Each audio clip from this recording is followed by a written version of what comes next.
Good evening and welcome to the Raw Feed. I'm Gary Franchi coming to you live on what is day 66 of President Donald Trump's historic reclamation of the White House, and what a day it has been.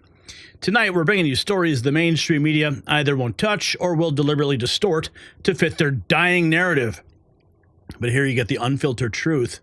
The Raw Feed, yes, of what's actually happening in America and around the world. Before we dive in, I do want to remind everyone watching right now that we are streaming to millions worldwide across YouTube, Rumble, and X. And here's something the algorithms don't want you to know. The best way to share the stream is by text message. That's right, send a text to 5 friends right now with the link to the show. It's the most effective way to bypass the censors who are desperately trying to suppress this information. Now, let's be clear about something. The show exists because of you, our loyal viewers. Your support through donations is what keeps us on the air, keeps us independent, and allows us to bring you the stories that matter. There are links in the description if you want to help keep the show going. And trust me, the powers that be would love nothing more than to see us just go away. So here's what we're covering tonight. Trump's administration is pushing America into unprecedented economic growth while Democrats continue their pathetic flailing. We'll examine how the signals scandal has completely backfired on the left, exposing their desperate attempts to manufacture outrage. We'll also dive into the bombshell revelation that President Trump has ordered the release of the Epstein files to FBI offices nationwide. 14 terabytes of evidence. And you better believe certain powerful people are in absolute panic mode. Then, PBS and NPR are finally being held accountable for wasting $500 million taxpayer dollars on radical left-wing propaganda. Representative Marjorie Taylor Greene is leading the charge, and the hearing footage is absolutely fire. And perhaps most incredibly, declassified CIA documents reveal the possible discovery of the Ark of the Covenant. Yes, you heard that right, biblical history potentially being rewritten right before our eyes. Between segments, we'll be reading your super chats and Rumble rants. So those of you who support the show this way get priority. Your comments appear right here on screen for the world to see. So if you've got something to say, now is your chance to have it broadcast to millions. And I'm excited to announce we have launched our YouTube channel memberships. Each level comes with exclusive perks, from special acknowledgement in the live chat to exclusive access to the Next News team in our Discord server, as well as behind-the-scenes video you'll never see published on the channel. It is our way of saying thank you to our most loyal supporters. Oh, and don't forget to check out our merch shop at shop.nextnewsnetwork.com. We've got exclusive Next News swag, so you can probably display your favorite news source, whether you're at the grocery store or a school board meeting. All right, so sit back, actually lean forward, pay attention, because what we're about to share might make you uncomfortable. It might make you angry, but that's what happens when you're finally getting the truth after years of media manipulation. This is the Raw Feed. I'm Gary Franchi, and we are just getting started. Now let's welcome you to the show. We got Andy Fox, Pothead Kenny, Debbie Boast in the house. Who is here? We've got Selena and Diana, Duty to Rebel, and Rose, and Bruce, and Justin. Sure You is in the house as well. Let's see. Keep sound off where you're watching from, how you're watching, and where you're watching. We got Nitro, Podhead, 3%er, Birdie to Tweet, Bat Shiva Klein.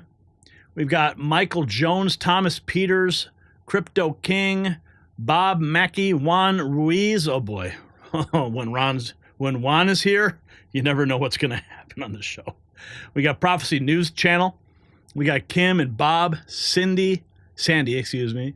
We got we got Ophicus, we got Michelle, we got Faranger, Xbox, M. Healy, Dynamite, Steve Turk, CME Gordy, Carmine, Foresta, Blue Clouds, TD Gaming, Cindy, Bob, Barton, Steve, Jeffrey, High Mileage, Carolyn, Omega, Dan, Polly, Rookie, Dim, Marianne, G-Gab, Leona, Scrawny, Cynthia, Tammy, Denise, well, I mean, everyone's here. Danny, Rosemary, Sub-Veteran, Frank, Carol, Freedom Spider on Rumble. And for all of our X followers, guys, we just passed 90,000 followers on X. This is a big milestone for our channel. Years ago, we didn't pay much attention to X because it was a complete liberal cesspool. But now that Elon Musk has purchased it, It's wide open, and we're having a great time there. So make sure you follow us there. And so for all of our X followers right now, this is streaming on X. Make sure you go there and repost this so we can get as broad a reach as possible. All right, let's get into our first story of the night.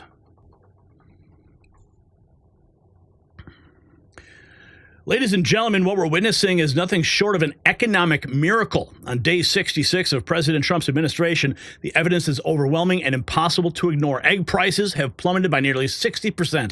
Hyundai has announced a staggering $20 billion investment in American jobs. And the president is applying the same ruthless efficiency to our economy that he's bringing to international affairs. Meanwhile, Chuck Schumer is flailing, claiming economic chickens are coming home to roost, while actual chicken prices are dropping to levels families can actually afford again. It's a perfect metaphor for how disconnected Democrats are from reality.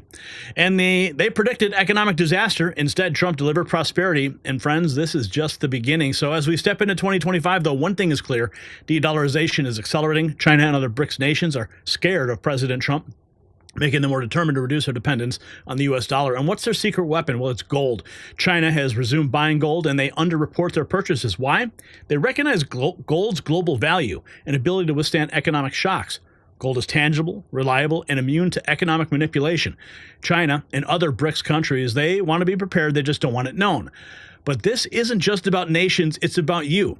In a world of shifting economic power, gold is your personal hedge against uncertainty.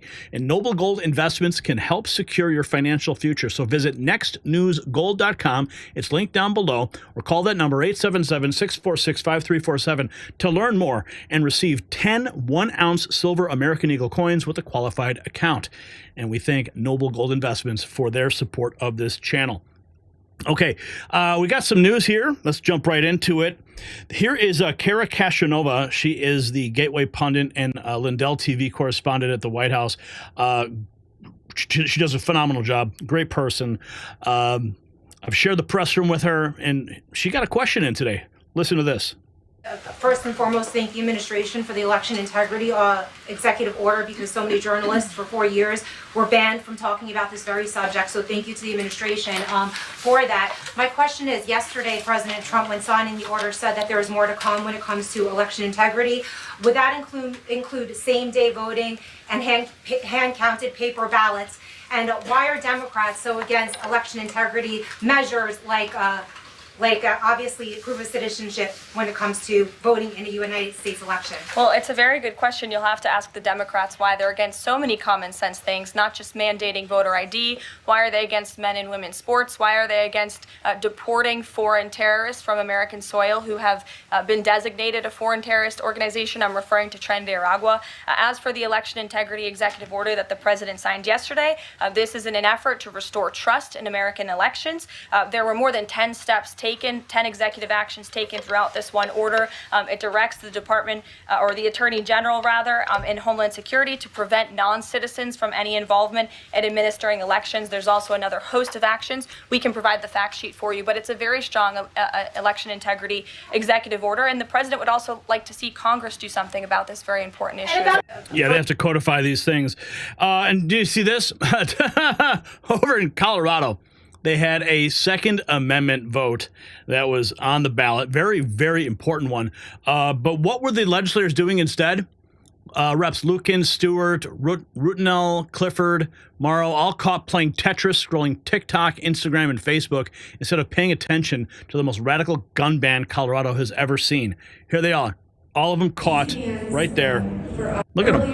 That means that it will form the base amount for future consideration, such that this body may never actually know in detail, without looking specifically at this line item, how much is being given into this program. So it could be the 1 million, 1.2 million that was contemplated. It could be the 9 million that I asked us to give. Really, that will all be in the JDC's hands. Oh my goodness. For us to consider during this long bill, but as we all know, anyone who's been in this building for any length of time, we say yes to an amendment, the JDC says no to an amendment, the JDC wins, and so whatever they decide vis-a-vis how much to fund this policy will be the decision. And again, yeah, that's your Colorado legislature at work. We've got more, though. Secretary Scott Bessent responds to Schumer's ridiculous claim that the Trump administration is seeking to kill Social Security. That's one narrative that the left is continually trying to push, and Donald Trump has shot it down time and time again. Don't be fooled by the rhetoric and lies of the left. From his party. Is that the goal, to kill Social Security from within, as we just heard from Senator Schumer? Martha, first of all, thanks for having me. And clearly, no. Senator Schumer seems a little discombobulated these days. He did the right thing on passing the clean CR last week. He's taken a lot of shrapnel from his party. And extreme statements like this are not helpful for anyone. The American people, when they voted for President Trump, voted for accountability. And whether it's DOJ, whether it is our efforts at Treasury and the IRS, we are bringing accountability and efficiency in, and we want to make things better for the American people. We want to ensure that they get everything that they have paid in, and their benefits are there when they need them, as they need them. So, Senator Schumer is way off base here. Way off base, like the rest of his party. Here we have more from the press secretary talking about what has happened since Inauguration Day. President Trump has secured trillions of dollars in private and foreign investments. Jobs for Since Inauguration Day, President Trump has secured trillions of dollars in private and foreign investments. Every single day, more money is pouring into our country, which will create more jobs for hardworking Americans. Today, Schneider Electric pledged to invest more than $700 million in the United States to boost American energy infrastructure and AI.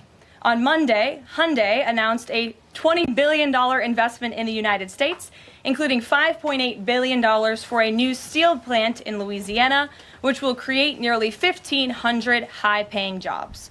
President Trump is truly turning America back into a manufacturing superpower. And that's the way it should be. Here we have Secretary Rollins talking about the Trump administration's efforts to combat the avian bird flu. Talked about really President Trump in the last few years as he was making his case to be reelected for the third time for the 47th presidency. Talked about really lots of different issues, but his top two were border security and the cost of groceries and food inflation. Under Joe Biden, the cost of eggs went up 237%. And when the president took office just a couple of months ago, everyone started asking, even though they weren't really asking in the last administration, but how do we get the cost of groceries down, but especially the cost of eggs? And so we rolled out a big, bold plan. And when the day we rolled that out, we talked about biosecurity and deregulation and repopulation and importing eggs from other countries for the short term, and then the long term look at the avian bird flu, which is probably another conversation for another program. But, sir, in that time, you can see here the cost of eggs goes up, up, up, up, up, up, up. We released the plan, big, bold leadership from the president, go fix it, Brooke. And in that time, you can see almost as you mentioned, close to a 60% decrease in wholesale price of eggs, which will soon translate to retail. So, we'll see, but we're really glad to see where it's going. Are egg prices going to drop any further? They should. Again, we've got multiple prongs going. We're working across the various layers. The market has reacted. We're beginning to repopulate the chickens much more quickly, working around the world to bring in eggs in the meantime. Okay. Now, we are coming close to the Super Bowl for eggs, which is Easter. Yep. So, we may see an uptick just because of the demand, but hopefully this is the long-term trajectory as this president works to bring the prices down for all Americans. We all know this. Joe Biden sabotaged the presidency of Donald Trump in Biden's last 2 months by culling millions and millions of chickens, knowing full well that it would impact egg prices, and egg prices would then be a talking point moving into the Trump administration. And of course, right on cue, that's what we saw. Oh, look at the egg prices. Donald Trump's doing nothing, right? Well, you can see Secretary Rollins right here, laying it out. The plan is enacted, and boom, prices are dropping. So, it's just sick to see the sabotage that was done in the final days of the Biden administration. Here we have, what's this? President Trump clowning Representative Jasmine Crockett. Oh, this is solid gold. and they'll never. She lies, but she's a lowlife, and she's a very low IQ person and a lowlife. And I don't imagine the Democrats are going to have a person like that running their party. If they do, they'll never win an election again. It would be very hard. But I can't imagine she's going to last long. And what do you think of Governor Gavin Newsom's? To be smart, you do need a brain. You can't get around with little quips. And I've watched her.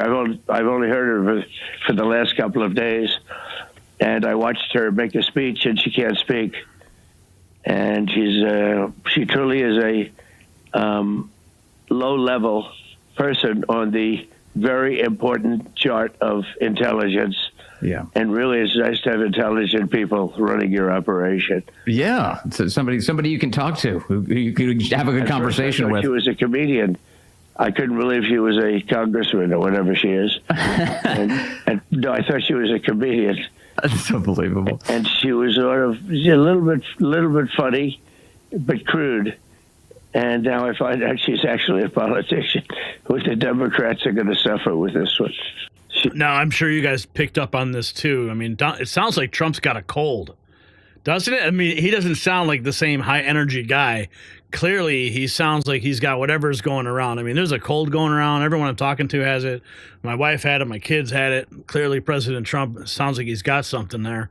But, I mean, listen, the guy sounds like he's got a cold, and he's still powering through an interview regardless, and has enough wits about him to bash Jasmine Crockett. She deserves it. Let's keep going. We got more to get to here. Here's President Trump talking about the strikes on the Houthis. Very successful. There was nothing in there that compromised, and it had no impact on the attack, which was very successful. It was a very, very successful attack. And it's an attack that Biden should have done 3 years ago, but he didn't do it because it would have been a lot easier 3 years ago. There was nothing. Well, Biden was too busy, eating ice cream. Here's more. Vince Coglianese, you announced another round of executive orders to secure their. Yesterday, Mr. President, you announced another round of executive orders that included requiring states to secure their elections or they lose federal funding. That seems like a really big deal. Do you think places like California, where they've got legalized ballot harvesting, will actually comply here? Well, I think they have to, otherwise we'll hold back funds. And we did a lot of things yesterday having to do with elections, and that's long overdue. Yeah. And elections have been rigged at a level like you've never seen before. You know that. I think you're a believer in that. But anybody smart is a believer in that. But they've been rigged at levels that nobody has ever seen before, and it's time to unrig them. You can't have that, and you certainly can't have it in this country. Yeah, one of the ways that the elections have been rigged is clearly by the dishonest media and the big tech companies preventing voters from even having knowledge of what's going on in their lives. And we're looking at. I want to ask many different ways. Yeah, they don't do as per the legislature, but they're also just ballot drops. Okay, we get into lots of ways, but they ballot drop. They cheat like hell. The Democrats cheat. Republicans don't cheat. It's sort of a very easy thing to say, and they can't defend themselves. And we're having a lot of it when we go after law firms. Right. The law firms are being gone after very much, and they virtually admit that they cheated. We have them in a very strong position, but there's been a lot of cheating going on. One of the law firms people have never seen anything like it, and we have to stop it. Now, what's interesting is he brought up the law firms. President Trump has signed several executive orders that have stripped a lot of these law firms because they have been engaging in lawfare against President Trump and just basically pulling their security clearances, pulling their contracts, and shutting them down. Here's President Trump discussing Greenland. We need Greenland for international safety and security. We need it. We have to have it. And it's a island that from a defensive posture and even offensive posture is something we need, especially with the world the way it is. And we're going to have it. And so I hate to put it that way, but we're going to have it. Modern day weapons. When you look at ships going up their shore by the hundreds, it's a busy place, and it's really something we have to have. Do you think the people of Greenland are eager to become American citizens? I don't know. I don't think they're uneager, but I think that we have to do it, and we have to convince them, and we have to have that land, because it's not possible to properly defend a large section of this earth, not just the United States, without it. So we have to have it, and I think we will have it. I think we will have it. Wow. So Greenland continues to be on the table. Second Lady is heading there now. Here's more with Fox Business on eggs prices. Administration. Yeah, so good thing for egg lovers. Egg prices have definitely turned a corner. President Trump touting that his administration has been able to bring down the cost of eggs, with large egg prices on average down 59% since February 28th. And that's according to USDA data. USDA data doesn't lie. Here we have the acting U.S. Attorney for New Jersey, Alina Habba, stepping up to clean up the state. As you know, Good morning. Good morning. I'm sure you've seen President Trump has just put out a statement that he has appointed me as the interim U.S. Attorney for the state of New Jersey, my home state. As you know, I've stood by President Trump, his family, the organization, and many other clients in that state where I've been born and raised, and I'm raising my babies now.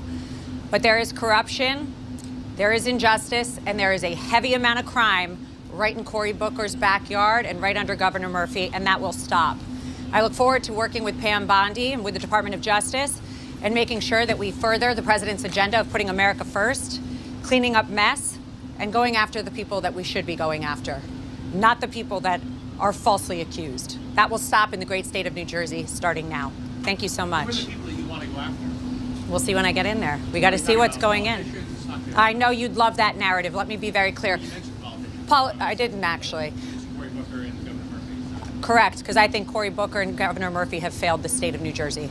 If you look at what happened in crime, what's going on in Newark, what's going on in Camden, this has been a neglected state. It is one of the most populated states for its size, and it needs to stop. We're going to do a bang-up job. I cannot wait. It's a great honor. Thank you all. Thank you very much. Alina, do you have any more information on this U.S. attorney who died? I know she died of natural causes. No, I do not at that time, but I do pray for her family, and I hope she rests in peace. That was tragic. Why are you leaving the White House then? I will be leaving the White House soon and going to New Jersey to serve in my current role and my new role. I'm excited. This isn't ahead of some statewide ambition, political ambition, or is it just... Thank you all so much. I'm excited. I'll see you in Jersey. Why did you appoint you permanently?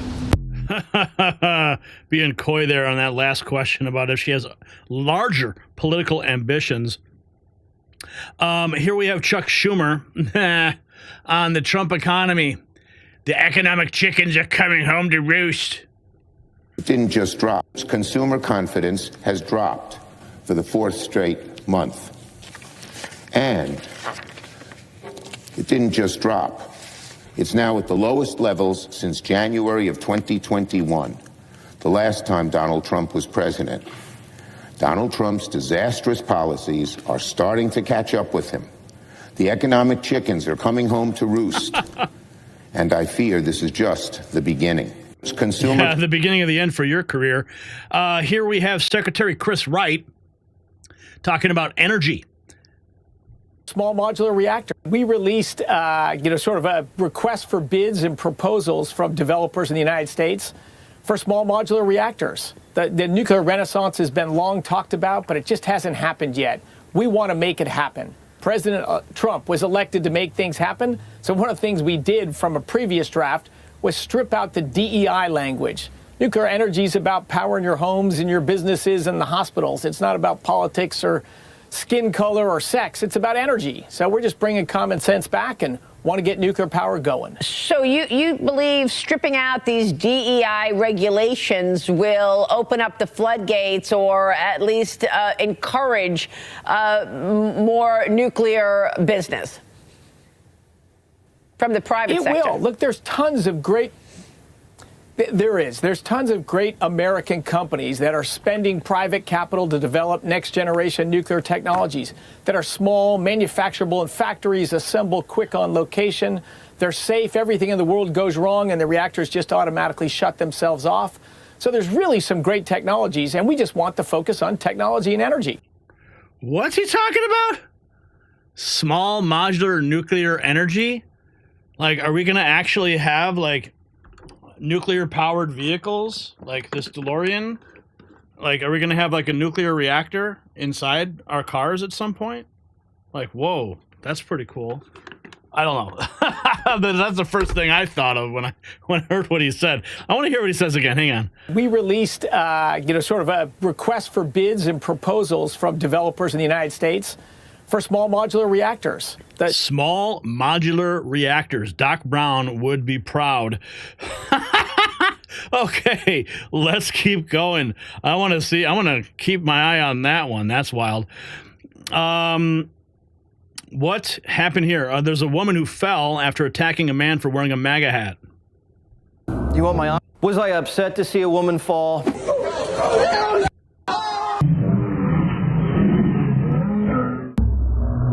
You want my honest answer? No. I shouldn't say that, but I derived a little pleasure from... Okay, well, that looked like it was staged, personally. Okay, now we have Jasmine Crockett admitting that she's more focused on fighting Trump than actually passing legislation. Okay, so that means you don't deserve your elected role then, right? Goodness. This amazing legislation. Let's talk first about this session, some of your goals. Is there anything you're trying to pass? How much of it is going on offense? How much of it is going on defense, trying to stop the Republicans? Trying to pass? No. I should probably be a better politician and tell you, yes, we've got all this amazing legislation that I can absolutely imagine Donald Trump signing into law, and I'm just not gonna lie. I think that right now it is about preserving our basics and. Yeah, maybe you should have preserved that wig a little better than throwing it on the floor when you got home. It looks like it's a mess.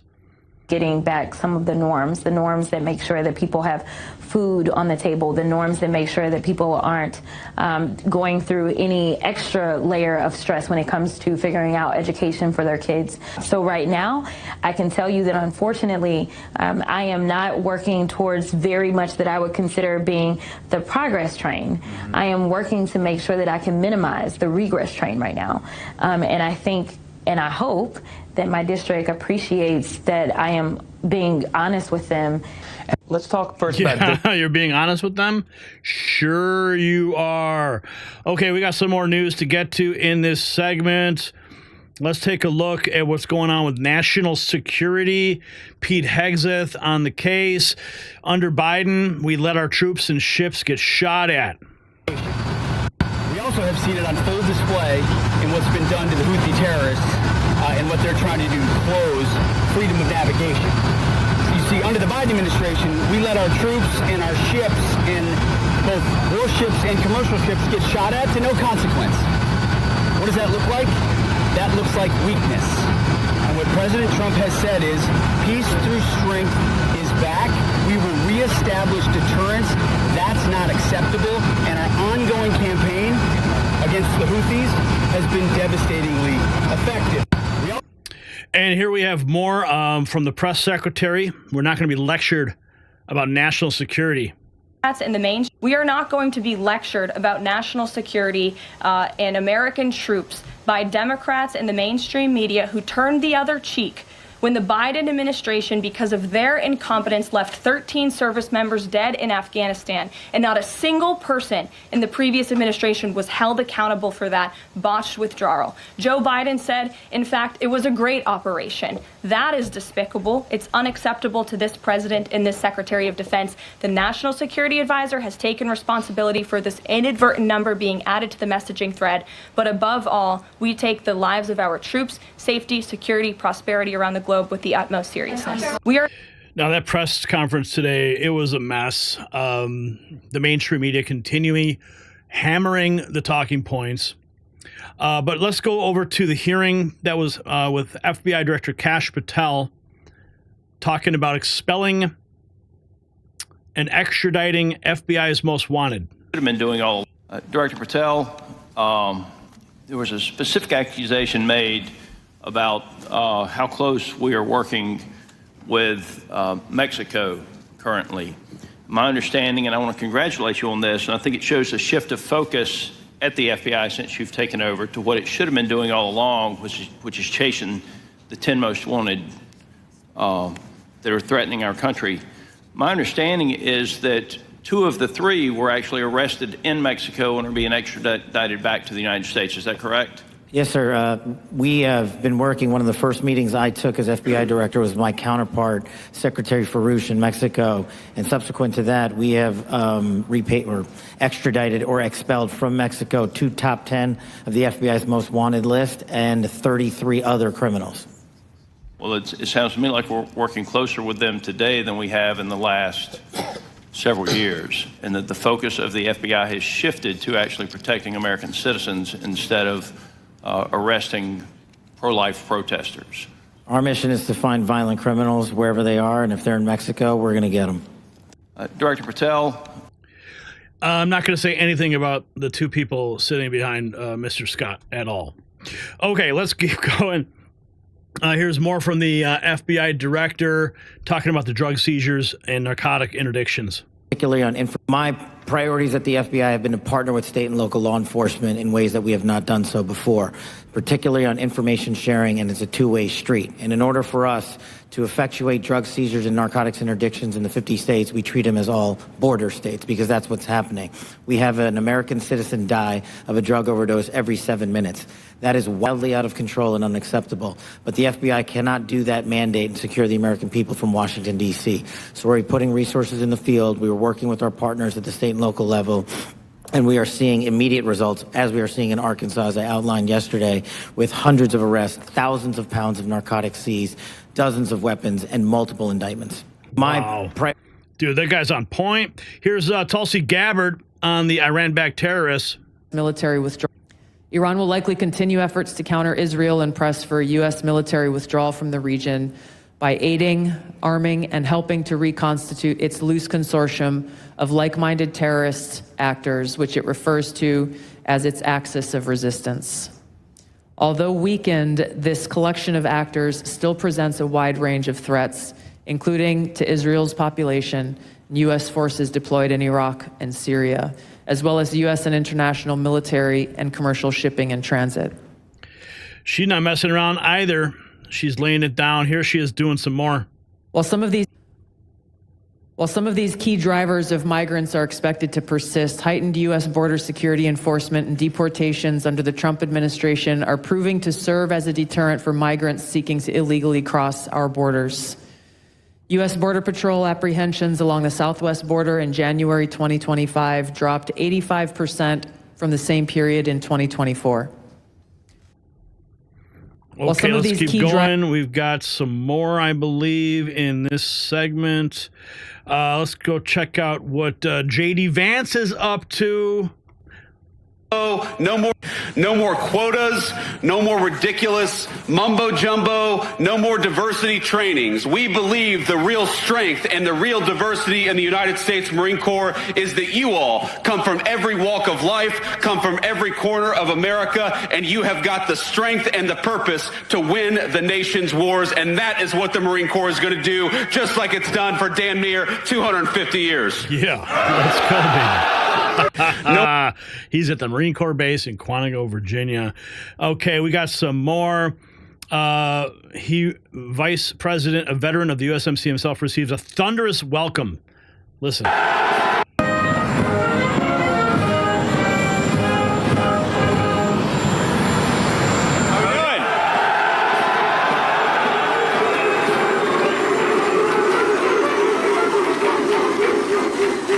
Hurrah, Marines, how we doing? That's so awesome. Here's Lance Corporal Casey Bonstro on Vance's visit. To be a Marine is to be a Marine. Honestly, I'll just touch on the fact that the Vice President was a Marine in the first place. it's interesting to me because at the end of the day, to be a Marine is to be a Marine. We all went through boot camp. We all went through the same thing. So to know that we have a leader in the White House who's been in our shoes and have experienced the same things that we have experienced is super motivating. I know at the end of the day, he was willing to get down and dirty for our country and the same thing that we are.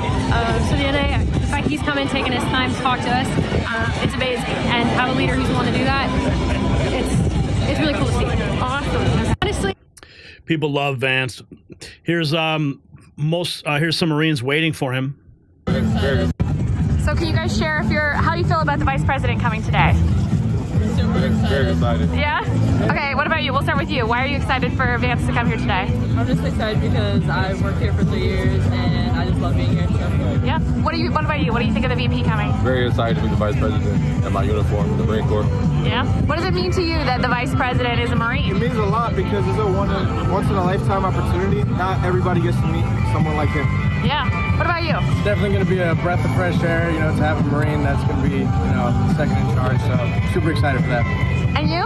Love to see the Marine Corps representing the United States and having a cool in the White House. Yeah. How does it? You know what else is interesting is, do you think that Kamala Harris ever got a welcome like that? No. But when she went to her, LGBTQ plus celebrations and discussed the billion genders, yeah, they cheered for her there, but not these Marines. So that's what we got for you right now. The numbers, though, they don't lie. Well, Democrats predicted economic catastrophe under Trump. We're seeing the exact opposite. Billions in new investments, energy prices stabilizing, manufacturing returning to American soil. The Trump administration is methodically dismantling the regulatory nightmare left behind by Biden and Harris. And businesses are responding with confidence. Even Trump's critics on Wall Street can't deny what's happening. Just yesterday, Secretary Chris Wright, he announced the removal of DEI requirements for nuclear energy applications, judging them solely on technical merit. I mean, that's the difference between the two parties in a nutshell. Merit versus identity politics. Results versus rhetoric. Success versus failure. So the question becomes unavoidable. Answer it in the comments. If Trump's policies are creating this much economic growth in just 66 days, what does it say about the last 4 years of Democrat leadership? Show your support for America's economic comeback with some Next News swag in our merch shop. It's linked down below, shop.nextnewsnetwork.com. All right. I think I've seen some super chatters. What's up? Super chat. Michael P. Thank you for keeping us in the information loop. Well, thank you for funding the information loop, Michael. And Annette has just become a member. Welcome to the family. And Tom B. 420 dropping the first $5 of the night. Tom likes to donate. I appreciate you, Tom. Thank you so much. And everybody who donates, it's really important for all of us here. You guys are putting your money where your mouth is, and we certainly appreciate that with all sincerity. Okay, let's go to our next topic of the night here. Topic number 2. Where is it? Yeah. Okay.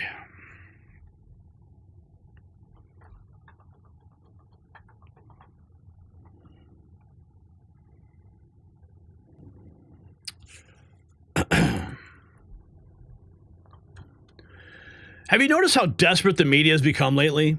They're now manufacturing national security scandals out of thin air. The Atlantic. Yes, the same publication that fabricated stories about Trump insulting veterans now claims a Signal group chat between Trump officials endangered national security. It's laughable. But here's what they don't want you to focus on. The operation those officials were planning was a resounding success. America took decisive action against terrorists who've been firing on our ships for months under Biden with complete impunity. While Democrats and their media allies hyperventilate over text messages, they completely forget the 13 American service members who died during Biden's catastrophic Afghanistan withdrawal. The hypocrisy is stunning, and even more stunning is the fact that the Atlantic published the classified material. Now, isn't that against the law? I mean, if it was classified, how could they go ahead and publish it? It's because it wasn't classified. And in one stunning action, they revealed Their whole fake news charade. And while the media manufactures fake signal scandals, the real conspiracy is happening in plain sight. The cover-up of natural solutions that can transform your health. Just like Democrats are hiding the truth about Trump's successful military operation, they're hiding how collagen can dramatically reduce your wrinkles and restore youthful skin. A 2024 study shows women taking daily collagen reportedly notice fewer wrinkles and firmer skin. So don't be fooled by mainstream media propaganda. This multi-collagen formula features 5 key types from 4 different sources for maximum effectiveness. The deep state doesn't want you looking younger, so take back control at healthwithgary.com while it's still 51% off. Okay, let's get into it. President Trump in the Oval Office talking about a witch hunt. Oh, he knows all about witch hunts, doesn't he? Whether or not signal works. Look, it's all a witch hunt. Here we are talking about some of the greatest business deals ever made. The greatest companies in the world are moving into the United States, and you want to ask about whether or not signal works. I don't know that signal works. I think signal could be defective, to be honest with you. And I think that's what we have to, because you use signal and we use signal and everybody uses signal, but it could be a defective platform, and we're going to have to find that out. Defective platform. Well, I don't know if it's defective. I mean, it's been pre-installed on CIA computers in the Biden administration. What's defective is the moron who added that Atlantic journalist to the thread. And speaking of morons, activist Judge Boasberg, who tried to block illegal gang members being deported, has now been assigned to the lawsuit related to the Signal chat involving government officials. Oh, yes, there's a lawsuit now. Yeah, the same one who tried to block illegal gang members. Now in charge of the Signal lawsuit. Oh, and speaking of coincidences, here is the owner of the Atlantic. That's her on the left. And on the right, who is that woman? Oh, that's Ghislaine Maxwell. Look at them all cozy in their bathing suits, soaking up the sun. God knows what's going on behind the cameras or in the rooms in that facility, wherever they are, whatever island or home they're at. But yeah, so, I mean, this picture says all you need to know. Right? The owner of the Atlantic with her best friend, Ghislaine Maxwell. Here's Caroline Leavitt, just 11 hours ago. She has announced that the Atlantic has conceded. Remember the talking point? War plans, war plans, war plans. Well, they weren't war plans.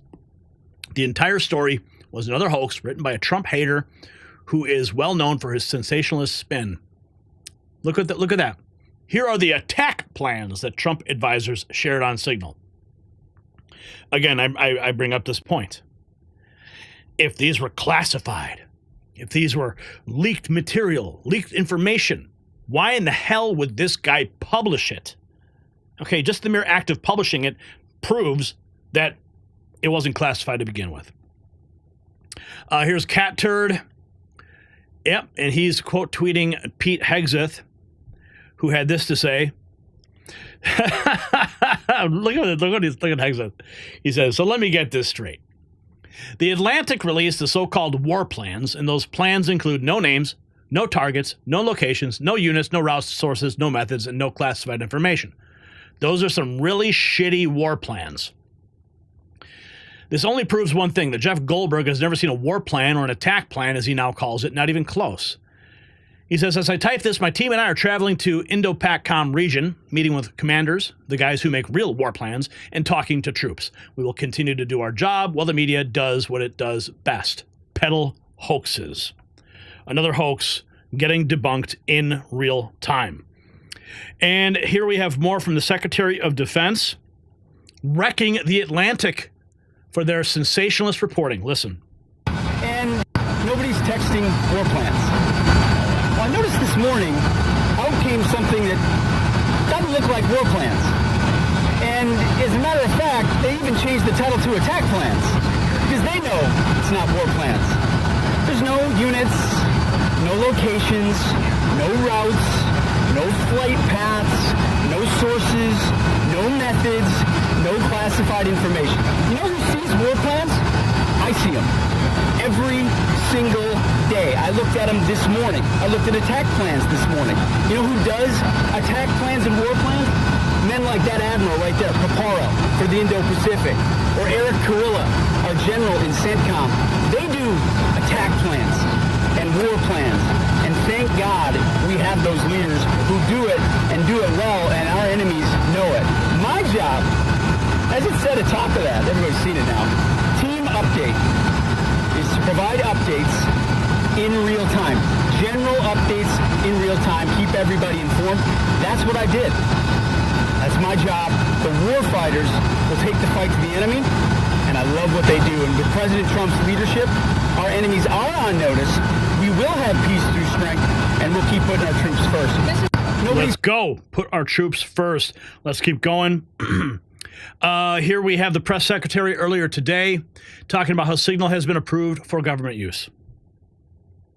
Way of, again, first of all, Signal has been an approved app for government use. It's an encrypted app, and as I said, it's the most safe and efficient way of communicating, especially when people can't be in a skiff or inside a room physically together. I think, as the president said yesterday, he wishes that everybody could be in the room, and it's our goal to ensure that everybody can be. But again, no classified information was discussed in this chat, and any time classified information is discussed amongst high-level officials across this administration, secure lines of communication are used. And again, first of all, Signal has been an approved app for government use. It's an encrypted app, and as I said, it is an approved app. End of story.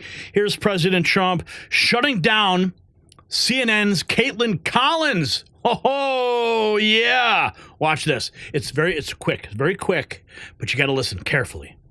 You said that your national security advisor learned a lesson after a reporter. Excuse me, I didn't pick you. Go ahead, please. Mr. President, you said that your I didn't pick you. Go ahead.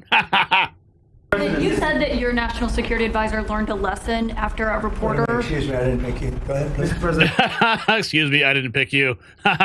Unbelievable. That's the president just shutting down the fake news right there. Here's more from the press secretary.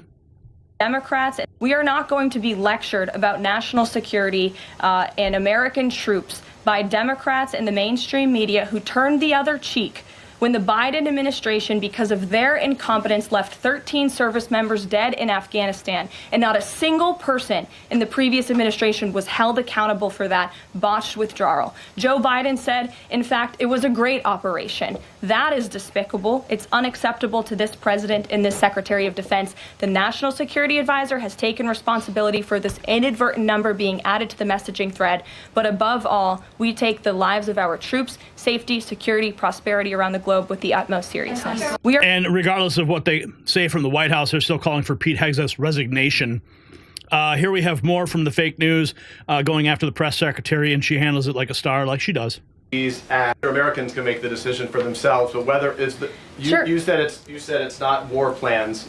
Would you characterize these as military plans, military operation plans? I would characterize this messaging thread as a policy discussion, a sensitive policy discussion, surely, amongst high-level cabinet officials and senior staff. And I'm so glad, Peter, that you said the American public can decide for themselves, because I think the American public should decide for themselves based on the outcome of this operation. And what happened in this operation? Terrorists that were allowed to run wild by the Biden administration were killed because of the direction and the determination of this president and his team. And this message also shows, this messaging thread also proved that President Trump has an incredibly dynamic team who is working incredibly hard, flying all over the world to secure world peace and to fix up the foreign policy crises that the previous administration left for this team to inherit. So to be clear, Americans can the decision for themselves. Let's keep going. Here we have more talking about Trump's the real story here. Against Houthi. The real story here is the overwhelming success of President Trump's decisive military action against Houthi terrorists. On March 15th, President Trump ordered a series of military operations against the terrorist Houthis to defend U.S. shipping assets in the Red Sea, restore freedom of navigation for international shipping, and defend the United States from enemy threats. United States forces successfully struck down dozens of targets across Houthi-controlled territory. And as a result of these actions, several Houthi leaders were killed, including the Houthi drone chief, his deputy, and several of their drone experts and other key leaders. We also destroyed command and controlled facilities, weapons manufacturing facilities, and advanced weapons storage locations. And it's important to remember why this powerful action took place in the first place. Because of Joe Biden's incompetence and pathetic weakness on the world stage for years, the Houthi terrorists grew emboldened. Immediately after taking office in 2021, Joe Biden removed the Iran-backed Houthis from the foreign terrorist organization and specifically designated global terrorist list. Did anybody in this room ask the Biden administration at the time why they made such a stupid mistake? This reckless action undid the designation put in place by President Trump during his first term, and what followed was predictable and devastating. The Houthis targeted U.S. military ships and aircraft, hit commercial ships, including U.S.-flagged vessels, threatened our personnel overseas, and attacked our allies in the region. This resulted in more than a year of U.S.-flagged commercial ships being prevented from safely sailing through the Suez Canal, the Red Sea, and the Gulf of Aden. This had a massive negative impact on global trade of the economic security of the United States.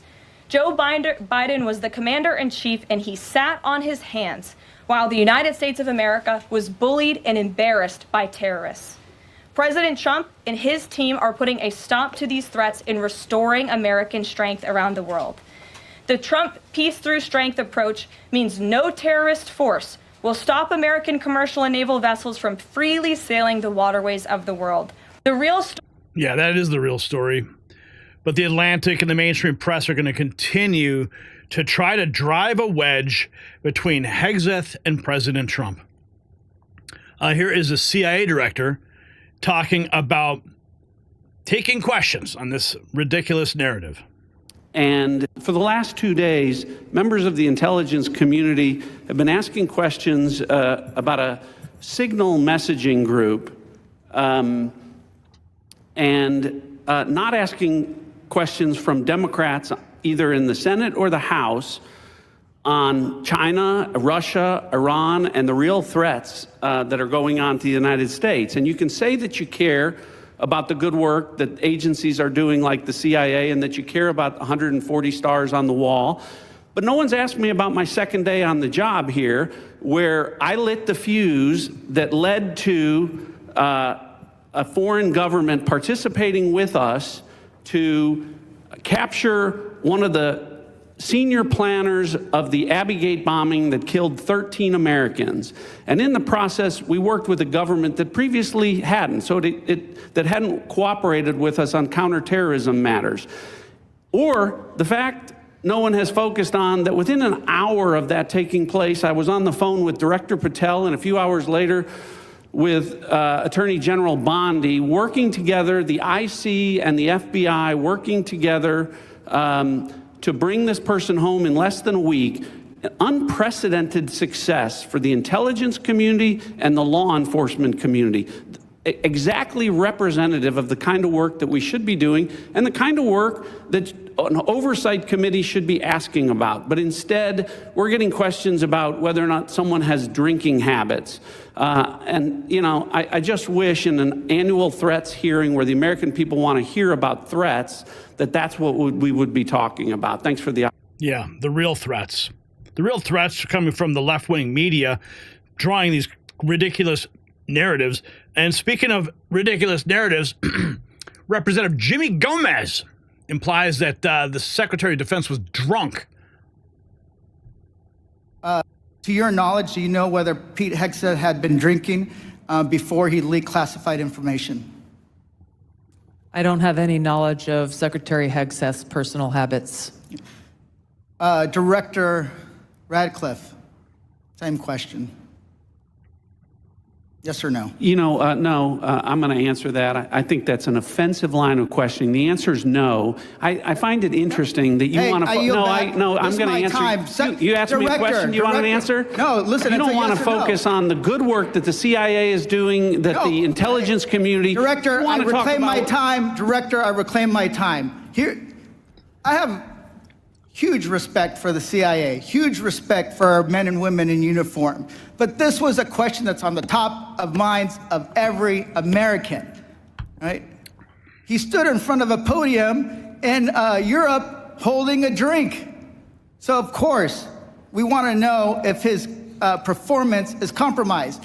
If people were asking if the General Austin was compromised because of a heart issue, was his performance compromised because of a successful I yield strike? back, Mr. I bring my. You want to know? You want to time. talk about accepting I reclaim my responsibility? time. Do you think you I should reclaim accept my time, responsibility Chairman. for a successful strike to make Americans safer? I You want to reclaim my focus time. on. To your knowledge. Yeah, fireworks right there in that committee hearing. But there's more. Let's go. Representative Scott, was the target terrorist named in the text message thread? It was not named. Director Gabbard, was the target terrorist named in the text, or was it simply referred to as target terrorist? The target was not named. Thank you. Was the location named? Congressman, no locations were named. Thank you. Director Gabbard. No locations were named. Flashback 2017, when the Atlantic called Signal the gold standard of encrypted messaging and admitted it was used by Obama and Hillary Clinton staffers. There it is, in black and white, their own words. Alexa Henning, the Atlantic denies the screenshot of Hegseth text, denies that there were war plans. So, I mean, like, okay, trigger base, F-18s launch, strike drones on target. I mean, are these war plans? Megyn Kelly, here we have Unshaken Tulsi. She knows the Democrats' tricks because she used to be a Democrat. To directors of this Congress in its oversight duties. So I want to spend a minute or so on yesterday's testimony in front of the Senate and direct these questions in particular to Director Patel and Director Gabbard. Yesterday, Senator Heinrich asked, did this conversation, referring to the Signal chat, include information on weapons, packages, targets, or timing? Director Patel, you said not that I'm aware of. Director Gabbard, you said same answer. This morning we learned that the Signal chat included the following update, forward-looking update from the Secretary of Defense. Time now, 11:44 Eastern Time. Weather is favorable. Just confirmed with CENTCOM. We are go for mission launch. 12:15 Eastern Time. F-18 launch. First strike package. 13:45 trigger-based F-18. First strike window starts. Target terrorist is at his known location, so should be on time. Also, strike drones launch. MQ-9s. 14:10. More F-18s launch. Second strike package. Do either of the directors want to reflect on their testimony yesterday in the context of what I just read? Sure. One, I was not on that Signal chat. Two, I have not reviewed it. And three, as you just indicated, that was made public this morning. But Director, you didn't prior to yesterday's Senate. You were on this. You were on the Signal chat, correct? No. Okay, but did you review the material on the Signal chat? No, I wasn't on it. Director Gabbard. Yes, Ranking Member. My answer yesterday was based on my recollection or the lack thereof on the details that were posted there. I was not, and what was shared today reflects the fact that I was not directly involved with that part of the Signal chat and replied at the end reflecting the effects, the very brief effects that the National Security Advisor had shared. So it's your testimony that less than 2 weeks ago, you were on a Signal chat that had all of this information about F-18s and MQ-9 Reapers and targets on strike, and you in that 2-week period simply forgot that that was there. That's your testimony? My testimony is I did not recall the exact details of what was included there. That was not your testimony. Your testimony was that you were not aware of anything related to weapons packages, targets, and timing. As the testimony yesterday continued on, there were further questions related to that, where I acknowledged that there was conversation about weapons, and I don't remember the exact wording that I used, but I did not recall the specific details that were included. Director Gabbard, you've reasserted that there was no classified information. I think we can all agree that that information shouldn't have been out there. But let me ask you this. Are you familiar with the ODNI's classification guidance? I'm familiar I've with actually it. got a copy right here. If I read you a part of that guidance, I wonder if you could tell me what the level of classification indicated is. I'm reading from your classification guidance, and the criteria is information providing indication or advance warning that the U.S. or its allies are preparing an attack. Do you recall what your own guidance would suggest that be classified? I don't have the specifics in front of me, but it would point to what was shared would fall under the DOD's classification system and the Secretary of Defense's authority. So let me help you, because there's a very clear answer. And what is not. You don't, I guess you don't have it, but information providing, this is the ODNI guidance, information providing indication or advance warning that the U.S. or its allies are preparing an attack should be classified as top secret. Do you disagree with that? I don't disagree with that. I just point out that the DOD classification guidance is separate from the ODNI's classification guidance. Do you think it would be materially different? Ultimately, the Secretary of Defense holds the authority to classify or declassify. Do you think it's likely that DOD guidance is materially different from what I just read? I haven't reviewed the DOD guidance, so I can't comment.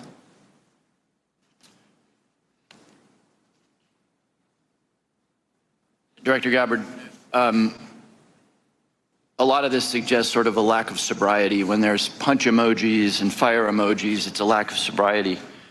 I don't mean that literally. But I have one last question for you, because I think people really listen to what you have to say. You, on March 15th, as DNI, retweeted a post from Ian Miles Chong, who is listed on RT, that's Russia Today's website, as, quote, a political and cultural commentator who has contributed content to RT since at least 2022. Director Gabbard, do you think that it's responsible for you as head of the intelligence community and the principal presidential intelligence advisor to retweet posts from individuals affiliated with Russian state media? That retweet came from my personal account, and I would have to go back to look at the substance of the tweet. Can I, just so that we don't have a lack of confusion amongst our allies and enemies and us, can I act perhaps that you not think that you should be saying one thing on your personal account than you say officially? I maintain of this Congress. Oh boy, man, they are just reaching. Here's Megyn Kelly. Paul's a good guy. My own take on it is Trump, as usual, is hitting just the right tone in handling. He's like, Wall's a good guy. He made a mistake. He'll learn. It's fine. He seems to totally have Mike Walls' back.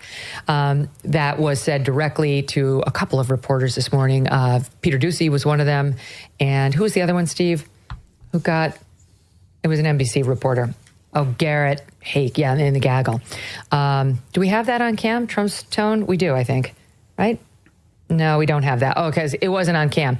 But yesterday, he came out and he's like, I'm just learning about this for the first time. Today, I think he's nailed it, where he's like, yeah, it's a mistake. The operation went off perfectly, and Mike Walls is a good guy. I would say, I think Pete Hegseth, who I really care about, but I think he's a little too defensive. He's probably feeling a little like, whoa. He's like, they're not war plans. I didn't text war plans. It's coming down to like a debate over semantics. Do we care? Personally, I don't really care if he texted him like a blueprint with and then the F-16 is going to come in here, and then if they do this, we'll do that. I mean, imagine that's what an actual war plan looks like, but I have no idea. Or if it's just, we're going to overwhelm them with the following air power. We've also got an aircraft carrier in the air. Like the general things that you would be telling the Tulsis of the world and the JDs of the world to generally let them know how large or small this thing is going to be. My own take. Oh, man. Oh, this is just crazy. It's a frickin' Signal chat. An Atlantic journalist was accidentally added, and they're screaming that they leaked the war plans. And then, of course, the Atlantic changes their own headline. So have you noticed the absolute idiocy of the media's latest manufacturer scandal? The Atlantic publishes alleged Signal messages, then in the same breath claims those messages contain classified information. Wait, Did they just admit to publishing classified material? Of course not, because it wasn't classified in the first place. These people think you're stupid. They really do. The absurdity is breathtaking. If the messages were actually the grave national security threat they claim, publishing them would be a criminal act, but they publish them anyway, proving their entire narrative is a lie with one self-defeating action. This is not journalism, it's desperation. It's a pathetic attempt to distract from the fact that the operation was a resounding success.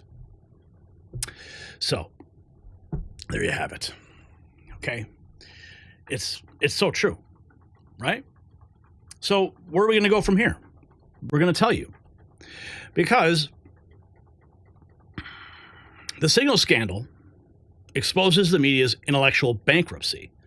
They're literally publishing the very messages they claim are too sensitive to share. So think about the circular logic. The messages endanger national security. So let's publish them for millions to read. It's beyond parody. Every official has testified under oath that no classified information was shared. DNI Gabbard confirmed no targets or locations were discussed. Yet Democrats still call for resignations based on fabrication and innuendo. So the question is simple. If these messages were truly the catastrophic security breach they claim, why would the Atlantic publish them? Well, the answer is obvious. They know it is all fake outrage and their own actions prove it. Drop a comment with your thoughts and support real journalism with some Next News swag in our merch shop. It's linked down below, shop.nextnewsnetwork.com. Grab a hat, grab a shirt, and show the world you stand with the real news.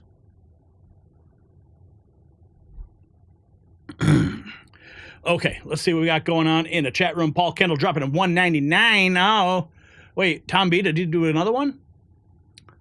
Michael P, Annette, Tom B, Paul Kendall, $1.99. Don't Tread on Me, dropping almost $20 here. What up? Here you go, Gary. Thanks for all you do. God bless America, and may he protect Donald J. Trump. We're at $31.98. Maybe we will get another $20 somewhere and crack the 50 number. That'd be cool. We got one new member so far who has now access to the behind-the-scenes videos that we publish here, access to our exclusive Discord server where you guys can chat the night away. I don't know what you guys are doing in there. I try to drop in from time to time, believe me. But yeah, you can definitely hang out there when we're not live. And, just get to know the other members. You can share memes and links and stories and, pictures of your fish. All right. Okay. All right. Let's keep going. We got to jump into the next story here. Oh, yes. This is what everybody's been waiting for this. So let's get into it.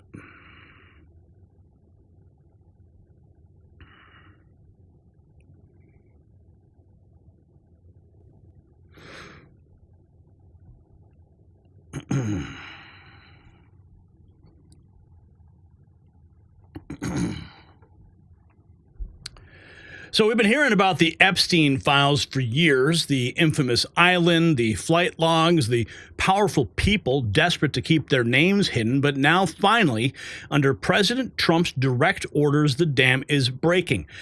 According to Kyle Seraphin, the FBI's Washington headquarters is now reviewing approximately 14 terabytes of newly uncovered Epstein files. It's not just a few documents, folks. That is a mountain of evidence. Trump has instructed FBI offices across the country that prosecuting everyone involved in this sick network is now a top priority. An acting U.S. attorney, Alina Habba, just delivered a nuclear warning to the Epstein elites. They better watch out. This isn't just another investigation. This is the storm that Trump promised would come. While the Epstein investigation exposes hidden networks of corruption, many Americans are unknowingly victims of another hidden threat, dangerously high blood pressure. Just as Epstein's victims deserve justice, your body deserves protection. A shocking 2024 study reveals nearly half of all U.S. adults have high blood pressure, yet only 1 in 4 has it under control. Like Trump's targeting elite criminals, this triple action formula targets blood pressure, cholesterol, and weight with proven natural ingredients like white mulberry leaf, cinnamon bark, and it's been proven to reverse insulin resistance while thousands of people trust it daily. Take control of your cardiovascular health at boostwithgary.com. and get 40% off. It is linked in the description. So here is Alina Habba today on Benny Johnson's show. Acting U.S. Attorney sends a nuclear warning to the Epstein elite. They better watch out. They better watch out. I have zero tolerance for any of this. Look, here's number one, and I keep saying this. We cannot be careless. This is not reckless administration. We are looking at everything very, very carefully. We have to, number one, make sure that we preserve witnesses who unfortunately are victims. A lot of these people are victims. Make sure their identities and their protection. And you have to get a lot of things in place. If you have a witness in a case, on a murder case, we sometimes put them in witness protection. We sometimes make sure that we have to take care of the poor victims that have been through so much already. That's number one. So that's the first priority. And then we look at the underlying issues. Now, you have to make sure also we bring valid cases. You cannot bring frivolous lawsuits. If anybody knows anything about frivolous lawsuits, it's me and Pam and the DOJ that we currently have. We will not do that. But those people that are criminals, those people that were crossing state lines and trafficking those girls or having sex with minors will be prosecuted. There is just no, pornography, all of that. As you know, human trafficking was a main focus of mine while I was here, and I plan on still helping with that cause. I have some executive orders in the pipeline to help the, Homeland Security and HHS and all those departments get the things that they need to really go after them. And actually, my request of the president, which he was all on board with, is to make sure that the penalty is much harder for anybody who is violating any crime of moral turpitude. And that is the worst crime. Yes. Those are terrible to me. I mean, the taking of a child's life in a way, robbing them of their childhood and raping somebody like that is just disgusting. Oh, my goodness, man. It's such a sensitive topic, and it turns my stomach even covering this stuff. But here's what she said just 2 days ago. A major update on the criminal case. No, that are and are not verified. Just because you're in a Rolodex, does that mean you went to Epstein's Island? No. Just because you were in a flight log, does that mean? I don't know. They have to do their process. You can't assume, and this goes back to what I was saying, you have to go through a process. And I believe in law and order. I believe justice will be served to the people that deserve it. We believe in that. Cash and Pam are very serious about creating a pattern in this country that has been missing for 4 years, where the American people can trust the justice system is being responsible. We're not going to be off the cuff. We're not going to shoot from the hip. We're going to look at things methodically and take them very seriously. And unfortunately, that takes time. Well, and I can also see why you might be very sensitive to guilt by association and so forth. I mean, everybody. And by the way, that goes back to, that's exactly what I speak to. I truly understand that everybody, complaints get filed and people jump to conclusions. And people want to see, I see this a lot on Twitter, where are the arrests? Where are the arrests? Well, again, you have to go through a process. You have to make sure that you are vetting it. We are not Letitia James. We are not Alvin Bragg. We are going to look at things properly, look at all the evidence, and bring charges where charges are due. And that will be across the board. That's not just an Epstein thing. That's a problem, because for 4 years, America was so used to people politically motivated, just flying off the cuff, filing a complaint against somebody, and then you tarnish their name. And you have to deal with the repercussions of that when you lose in case or you lose it on an appeal. And that are and are. So this is only the beginning. Okay, let's go back to here's Pam Bondi. This was in mid-February, late February. In this country. Scaring bad guys is something Cash has talked about a lot, and you have when it comes to Jeffrey Epstein and the people who are like predators in this country. They've been given a pass, and a lot of Americans think these guys have got a pass for a long time and maybe even are still being protected right now. Where are we at with the Jeffrey Epstein list, the documents? And Cash has made a lot of public statements about this. Where are we at? I was briefed on that yesterday. I can't talk about that publicly, but President Trump has given a very strong strong directive, and that's going to be followed. Wow.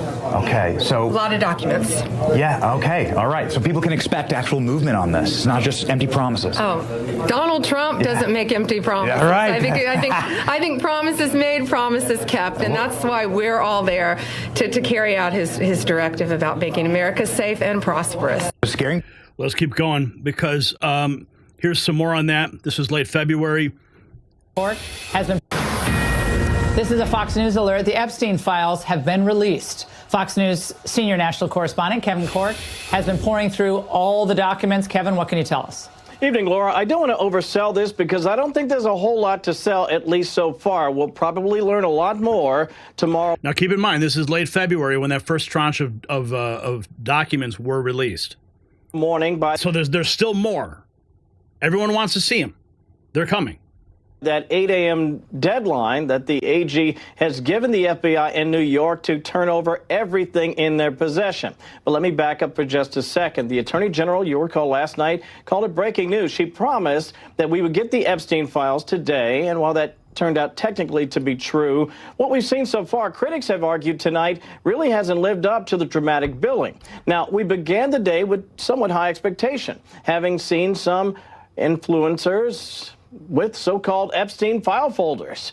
But that began to fizzle just a bit because we really didn't get a lot of new information. So once we saw that, we wondered, what about the attorney? I mean, who can forget this moment when all these influencers were brought to the White House and they were handed a binder of stuff that was basically already released. They go out and do a photo op, and they hold up these things like they're trophies. And in the end, like, they looked like fools because everybody called them out. Once they opened up those files, they recognized there was nothing there. Oh, wow. I mean, people were calling that a psyop. Still waiting on those Epstein files. Remember this cute little psyop? They lied to your face just like Bondi. Now, they are working towards releasing these files. Let's keep going. This is Bondi's press release about the Epstein files says the documents previously leaked, which is strange. They were made public through litigation. Attorney General Pam Bondi releases the first phase of the declassified Epstein files. And what I just played for you was Alina Habba. That's the current position. That's the current position of where these files are. Let's go to the moment where the press secretary was pressed on this topic just about a week ago. Gabbard and also Reagan. Thank you, Caroline. A week ago, Attorney General Bondi said a truckload of Epstein files had been delivered to her office from the SDNY. When can we expect those files to be released to the public? I would defer you to the Department of Justice. I don't have a timeline here. Do you have any update on the JFK files? I don't at this moment. Again, I would defer you to our DNI director, Tulsi Gabbard, and also the Department of Justice. I know that they are working on that diligently, as the president requested them to do. Reagan. Okay, let's keep going here. We have Pam Bondi. Here's more from Pam Bondi. A truckload of files arrived Friday. Her and Patel, Kash Patel, FBI director, looking through them. Had told me. We all did. And the FBI handed over a couple hundred pages of documents. But, you know, Sean, I gave them a deadline of Friday at 8 a.m. to get us everything. And a source had told me where the documents were being kept. Southern District of New York, shock. So we got them all by, hopefully all of them, Friday at 8 a.m., thousands of pages of documents. I have the FBI going through them, and Kash is also, now that we have Kash here, it's a game changer, of course, and Kash is going to, Director Patel, is going to get us a detailed report as to why the FBI withheld all of those documents. Okay, I want to be clear because I think people got frustrated because they were expecting more. You were expecting more, and you didn't find out less than 24 hours before the release. You got a whistleblower that confirmed that there were way more documents that they were supposed to turn over, and then you found out just before that. Well, sure. And you're looking at these documents going, these aren't all the Epstein files. You know, there were flight logs, there were names and victims' names. And we're going, where's the rest of the stuff? And that's what the FBI had turned over to us. And so a source said, whoa, all this evidence is sitting in the Southern District of New York. Yeah. So based on that, I gave them the deadline, Friday at 8, a truckload of evidence arrived. It's now in the possession of the FBI. Cash is going to get me and himself, really, a detailed report as to why all these documents and evidence had been withheld. And, you know, we're going to go through it as fast as we can, but go through it very cautiously to protect all the victims of Epstein, because there are a lot of victims. Well, you had identified in phase one over 254. Mm-hmm. Okay. Now, is that the only thing that would be redacted? Will everything else be made public that you get in your possession? Yeah, the FBI hasn't had, obviously, they haven't looked at the thousands of pages of documents that they've just received Friday. Yeah. But Cash has a team going through them, and it's always about protecting the victim. But you know what? We believe in transparency, and America has the right to know. The Biden administration sat on these documents. No one did anything with them. And why were they sitting in the Southern District of New York? I want a full report on that. You know, sadly, these people don't believe in transparency. But I think more, unfortunately, I think a lot of them don't believe in honesty. And it's a new day. It's a new administration. And everything's going to come out to the public. The public has a right to know. Americans have a right to know. And that goes the same with the JFK files, JFK, RFK files, Martin MLK? Luther King. Yep, absolutely. Mm-hmm. What are the things that, and maybe some people don't understand the need to redact. In the case of a victim, that should be pretty obvious to people. What are the other things that maybe you would have to redact? Well, national security? No, of course, national security, some grand jury information, which is always going to be confidential. But we'll see. Let's look through them as fast as we can, get it out to the American people, because the American people have a right to know, not only on that, but on Kennedy, on Martin Luther King, on all of these cases that the Biden administration has just sat on for all these years. So yeah, it's really, it's not sad. It's infuriating that these people thought that they could sit on this information, but they can't. It's a new day, and we believe in transparency, and it's going to come out. And when we redact things, Sean, what we're going to do is not just pull pages out like they used to do. If something's redacted, you will know the line, and you will know why it's redacted, like a victim's name, identifying information of a victim. Wow. Let's keep going, because everybody wants answers here.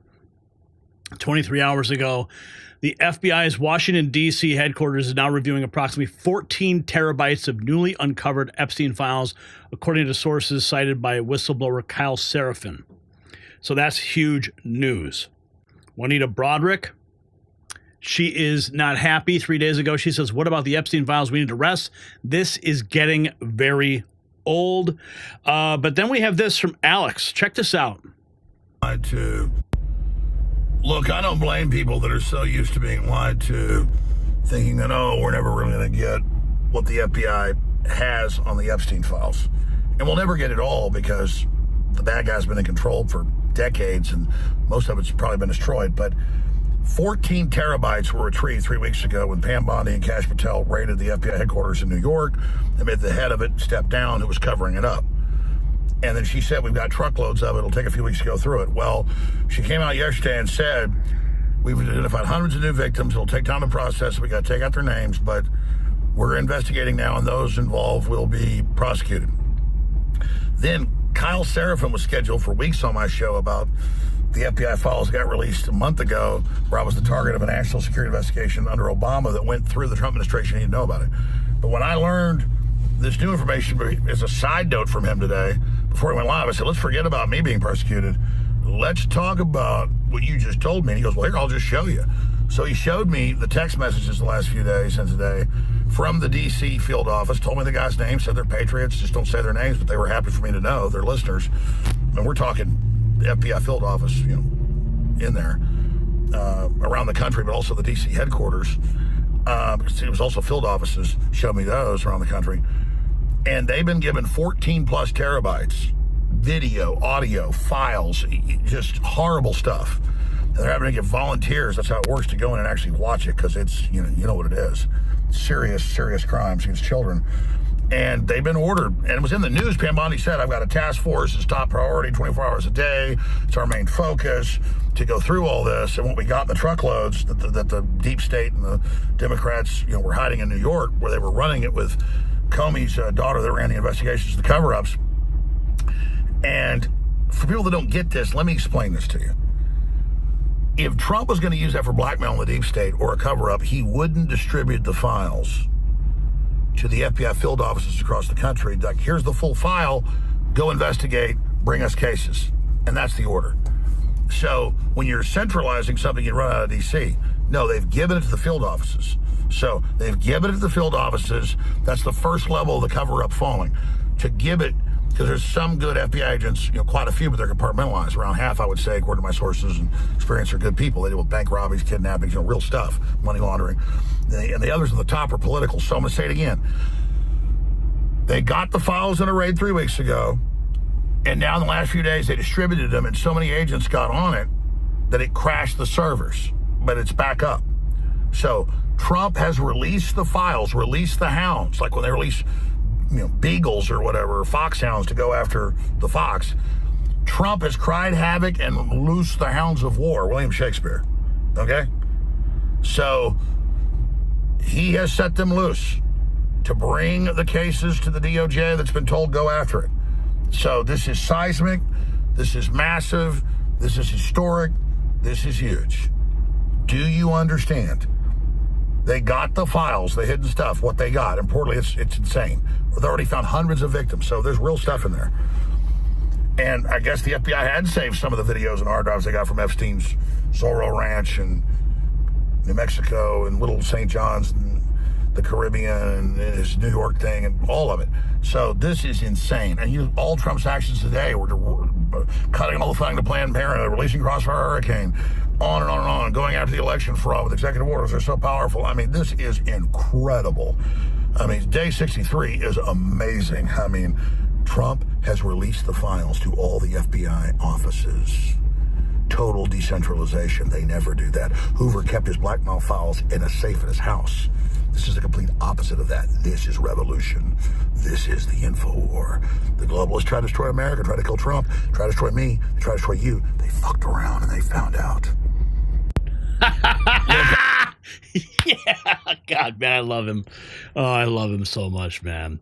So for years, powerful people in politics, entertainment, and business thought they were untouchable. They believed their connections to Epstein would remain hidden forever. But that protection ended the moment Donald Trump returned to the White House. Now, as 14 terabytes of evidence is being examined, the panic is palpable. Flight logs, videos, financial records, all being scrutinized by FBI officials who finally have the green light to pursue justice regardless of how powerful the perpetrators might be. The question that haunts Washington tonight: who's on those flight logs? Who visited that island? And most importantly, will the American people finally see the full unredacted truth about that elite network? Comment below. And grab some Next News swag at the merch shop. Grab a hat, grab a t-shirt, coffee mug, and show the world you stand with real news by going to the link in the description, shop.nextnewsnetwork.com. Wow, dude. That was cool, man. That was super cool. So, we have to have patience, guys. All right? Nothing in Washington happens instantaneously. We have to have patience. Okay. Speaking of patience, the left certainly doesn't have any. And let's see. What is this? Hey, Todd. I'm seeing, okay, so topic 4 is related to PBS NPR. 4.1 is Doge. And 4.2 is PBS NPR. Okay, I see what happened here. 4.1, 4.2... Is there a 4-3? I don't see one. Okay. All right. Brian, you can reset the clock.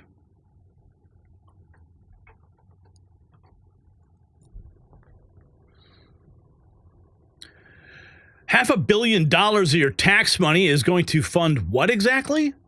Well, today, the executives of NPR and PBS were hauled before Congress to answer that very question. What Americans witnessed was absolutely astounding. Representative Marjorie Taylor Greene methodically exposed how these supposedly public broadcasters have become radical left-wing echo chambers catering almost exclusively to wealthy, white, urban liberals. Your hard-earned money is funding programming like genderqueer dinosaur enthusiasts and claims that civility is racist and doorways and seatbelts represent fat phobia. I'm not making this up. Meanwhile, Representative Jasmine Crockett had what can only be described as a profane meltdown defending these institutions, telling the room she was going to skip off right quick. Oh, and the Doge boys? They're hard at work. Check this out. Did you know this? That while PBS wastes your tax dollars on liberal propaganda, Chuck Norris is revealing the truth about staying fit into your 80s. Just as Congress is demanding accountability from media elites, Chuck is exposing what the health establishment doesn't want you to know. At 84, he's still kicking butt and working out with more energy than people half his age, all by targeting 3 things that sabotage our bodies as we age. His wife started following this method and now feels 10 years younger with a leaner body and all-day energy. While PBS shows genderqueer dinosaurs, Chuck shows you real results. So just watch the transformative video at chuckdefense.com/next. It's linked down below before the establishment shuts it down. Okay, I think we should start this segment with this beautiful moment here. A big black man was arrested after he was caught ramming his miniature four-wheeler into a Cybertruck. Okay. Again, these people are morons. They have no idea that these cars have cameras on them. And the Cybertruck is designed to be bulletproof. So he could run that weighted down four-wheeler into that Cybertruck all day long, and it's not going to dent anything. What an embarrassing act. And it was all caught on video. And he was arrested. Take a look at this. Tesla inventor, this is bad. Tesla investor Ross Gerber blaming Elon Musk for the wave of vandalism against Tesla vehicles, saying he's provoking attacks on his customers. This is a Tesla investor blaming Elon. What? The federal government. And of course, it's on CNN. It's on CNN. What I'm curious to ask you about, Ross, is what Trump is doing about it. He has stepped into this. He has said that there should be very grave consequences, his exact words, for anyone who vandalizes a Tesla, that he's put an FBI task force to crack down on the attacks. Look, vandalism is a horrible thing. I wonder, though, what you think about Trump getting involved, the federal government getting involved in this.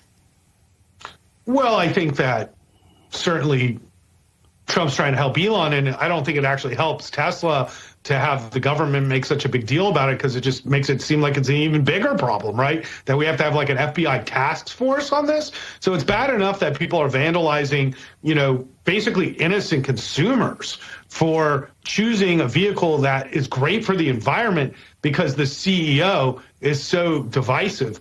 It's really a shame, and I've never seen this in business history where the CEO doesn't accept the damage he's doing to his own company and his own customers, who, once again, are innocent victims of these attacks. You know, and he just doesn't seem to take any responsibility that his actions have anything to do with it, or making any, you know, concessions to try to mitigate the attacks, and instead, in a lot of ways, I think, provoking it. Provoking it. Elon Musk is provoking it because he's investigating government waste, fraud, and abuse. That's the most ridiculous thing I've ever heard. Here we have Kelly Loeffler. Fraudsters have stolen billions from U.S. taxpayers. The SBA taking action after the Biden administration looked the other way. Thanks to Doge and the Trump administration, we now have manpower and the mandate to hold the criminals accountable. That is a Newsmax clip. We don't play Newsmax on this site. The Elon derangement syndrome can end because of three things. He can't run for president. He just wants to live the American dream and build rockets and cars. He wants to help fix the government so they actually work for the people. And now, death threats for Doge. Here's Greg Gutfeld. Has democratized death. Greg, how many death threats did you get in the last commercial break? 433. Yeah, you've gotten a lot. You know, the internet has democratized death threats. I blame Al Gore. But you know, for Musk, the abrupt shift from savior to Satan reveals that for many Democrats, most, it's a life lived in theater. You know, the issue itself, climate change, was merely a stage to perform. And a great example is, what's her name? Greta T., who quickly saw the show was kind of fading and she jumped onto the pro-Hamas role. That's a new role for her, acting credits. But I mean, how many liberals bought Teslas as a performative act, only to find other liberals vandalizing them as a performative act? No wonder Republicans are setting up, you know, register to vote booths at Tesla dealerships. It's a great idea. But again, it's like, what is the aim here? And I think that climate activism was the aim in itself, you know, to accrue billions, perhaps even trillions of dollars from taxpayers without really any goal in sight. The goal was amorphous and far away enough so you could rake in billions for charging stations, but never actually put them in, or billions for high-speed rail, but actually never build it. The chief aim is actually just making the money. I can't think, you know, on the Democrat side, a single issue where their public persona and their private behavior align. You know, definitely not on the border, because they all have doors and they all have locks on their doors and locks on their windows. Many of them live in gated communities. So it's not the border. They hate school choice, but man, they send a lot of their kids to private. You know, they believe in climate change, but they'll take that jet to Davos or Aspen. They love this stuff as long as it doesn't apply to them. Greg, how many death threats did you get in the last commercial? So true. Greg Gutfeld always hits the nail right on the head. Let's keep going here. Elon Musk posting interesting, quote tweeting Representative Andy Ogles. Federal Judge Theodore Chang, a career Democrat operative, is obstructing President Trump and protecting USAID's reckless spending. Congress must hold him accountable. Here is the case for impeachment. Judge Chang, Maryland Federal District Court, is mandating President Trump and Doge defy the American people's mandate by propping up USAID. This is the same USAID blowing $2 million on Guatemalan sex changes, $1.5 million in DEI in Serbia. So let's be clear, unelected district judges have zero constitutional authority to dictate terms to a duly elected president on executive action. Chang's ruling is a blatant power grab, plain and simple. No surprise here. Judge Chang's history is steeped in Democrat activism from 92 to 94. As editor of Harvard Law Review, he championed articles pushing critical race theory, affirmative action, and a Marxist spin on America's foundations. And take witness as property, whiteness as property, republished under Chang's watch by Cheryl Harris, now at LA Reparations Advisory Committee. She argues seeing oneself as white assumes white supremacy. That's the radical ideology that he has elevated. So clearly this man is biased 100%, and all the pet programs that the left loves are getting cut. The programs that would have supported DEI and all of the gender ideology and the woke nonsense are being cut. These are the programs that he was a champion for. Here's Marjorie Taylor Greene discussing PBS-funded documentaries as part of your programming. Forward to that too. I remind you, you're under oath, and violations of the Communications Act comes with a fine up to $10,000 and possibly up to a year in prison. Does PBS air for-profit commercials, Ms. Kruger? We air underwriting announcements, and we believe we are in full compliance with the FCC, and we look forward to delivering the material required in this part of this investigation. We look forward to that too. I'm assuming you're concerned, both of you are concerned about this, and that's why you brought so many attorneys with you today. Ms. Kruger, using taxpayer subsidies, PBS funded Independent Lens to make documentaries for part of your programming. In 2016, Real Boy was aired about a trans teen navigating adolescent sobriety and the ramification of his gender identity. In 2022, the same series aired Our League, in which a trans woman comes to her old school Ohio bowling league in a story about transition. Then in 2024, A Racist Trees was aired, telling a story of how in Palm Springs, a black neighborhood fights to remove a divisive wall of trees. Do you think PBS needs to fund ridiculous material such as this that the taxpayers are having to pay for? These are documentary films that are point of view pieces that are part of our primetime schedule for adults. I remind you, you're under oath. And it's for adults, she says. Okay, that's their excuse. Libercrat posting, I don't see how we lose another election for a very long time. Yeah, these are the morons. Hey, don't with me. Fuck Elon Musk. Are you gonna go home and jerk off Elon this Musk. Fuck Are you Elon Musk. excited about it? Fuck Will Elon you Musk. lick? Wow, okay, you get the point here. What? I hope this goes viral. Let's help them. Clearance for Elon Musk does have a security clearance. He has a top secret security clearance for, by God, he makes the rockets for NASA. But the suggestion that he somehow can't be trusted to dig into how we're spending our money is nothing but a smokescreen to hide the corruption and the wasteful spending that has occurred there. And I am personally offended at the left's continued references to 19-year-olds and 21-year-olds in there doing work. There are 19-year-olds who have won the Medal of Honor defending this country. Just because you're 19 doesn't mean you're some child who can't be trusted. It is offensive. And if you're 19 years old out there, 20 years old, and you're serving this country, by God, your service matters. Keep serving. We thank you for that. Wow. Elon Musk. Powerful words right there. Let's keep going. We've got Colin Rugg here. Jasmine Crockett has a profane meltdown while defending NPR and PBS. Tells the room she's going to skip off real quick. Channel 8, Americans in rural communities would lack access to life-saving information and public safety alerts. That is correct. So in your opinion, would eliminating funding for stations in rural America like WNGH, Channel 18, and the Chairwoman's District hurt Americans? It would hurt Americans, yes. In fact, Georgia Public Broadcasting serves as the official distributor of evacuation route information during state-ordered evacuations, and the chairwoman is here advocating to strip their funding. Look, the DOGE agenda isn't about government efficiency. It's about breeding corruption at the expense of the safety of the American people, particularly Americans living in rural or remote parts of the country. They don't care about public safety. They don't care about emergency management, and they don't care about free speech, all of which are harming American people. In fact, I'm going to skip off real quick because they have tried to come for you, Ms. Mayor, and I just want to clarify, you did not work for NPR when those statements were made, did you? That is correct, Madam And to be clear, free speech is not about whatever it is that y'all want somebody to say. And the idea that you want to shut down everybody that is not Fox News is bullshit. We need to stop playing because that's what y'all are doing in here. You don't want to hear the opinions of anybody else. And the Constitution says Congress shall make no law respecting or establishing of religion or prohibiting the free exercise thereof or abridging the gentlewoman's time has expired. Press. The gentlewoman's time has expired. Yeah.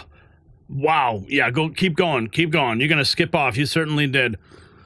Here we have more from Marjorie Taylor Greene torching an NPR and PBS executive. Media posts reflect left-wing ideology and blatant opposition to free speech. After all, you were the head of Wikipedia for many years, which is a platform that doesn't tell the truth. Let's walk through some of your statements so the public can understand your personal views. You said your fellow Americans just elected Donald Trump as president again this past November. You called him a deranged racist and sociopath. You posted on X that America is addicted to white supremacy. It's appalling. You've publicly chastised using the phrase boy and girl, which you said erases the language for non-binary people. There's only 2 genders, by the way. Ms. Marr, the federal funding that your outlet receives comes from all American taxpayer dollars, not just from your viewers who support such statements as these. Let me inform you, and that your federal funding is also paid for by the other half of the country, the 77 million Americans who voted for President Trump, someone you called a deranged, racist sociopath. Ms. Marr, many find your pro-censorship and anti-free speech views more concerning than your politics. The only speech you like seems to be speech that you agree with. In 2021, you called the First Amendment the #1 challenge in American journalism because it makes it hard to crack down on bad information. You said in a TED Talk that our reverence for the truth might be a distraction. You've also expressed support for deplatforming individuals you view as fascist. Who do you think should be charged with cracking down on so-called bad information? Is it NPR? Is it the government? Is it you, Ms. Marr? Congresswoman, Madam Chair, thank you so much for the opportunity to address this. I know. Is it up to you and NPR to crack down on bad information or decide the truth? Answer the question, yes or no, Ms. Marr. Absolutely not. I'm a very strong believer in free speech, and I believe that more speech. Your public statements say otherwise. Ms. Marr, in 2021, when speaking at an Atlantic Council event, you said that when you were CEO of Wikipedia, you took a very active approach to disinformation and misinformation.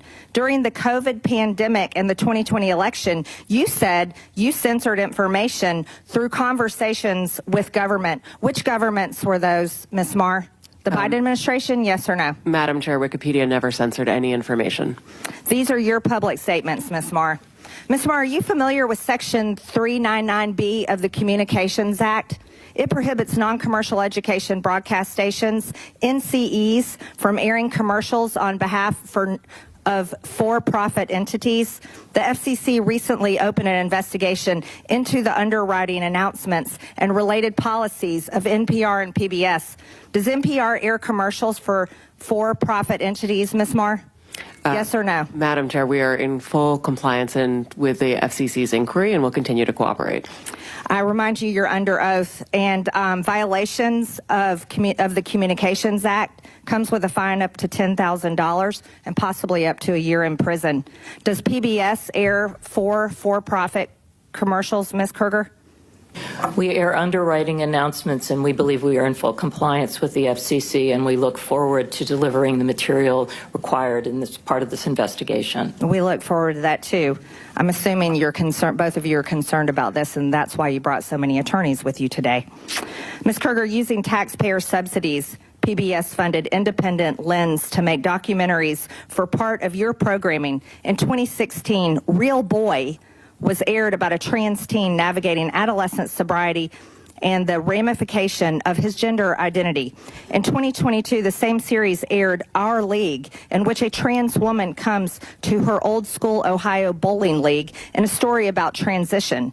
Then in Oh man, she does not hold back. She does not hold back at all.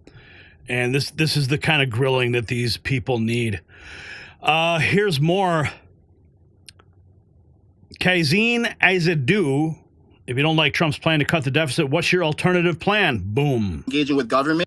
If people want to say that there's an oligarchy now, I would say that there's always been an oligarchy. We're just seeing one of the billionaires transparently engaging with government, which I actually find personally refreshing, that at least I know who it is this time and I can examine from first principles, do I like what he's doing or not? They want to raise $1 trillion to cut the deficit by tariffs, this Trump gold card, and reshoring manufacturing in the United States. They want to remove $1 trillion of spending through DOGE. And that's overall their plan to get the deficit intact, to make sure that we're not entering this situation where all social services and healthcare are going to be cut for everyone.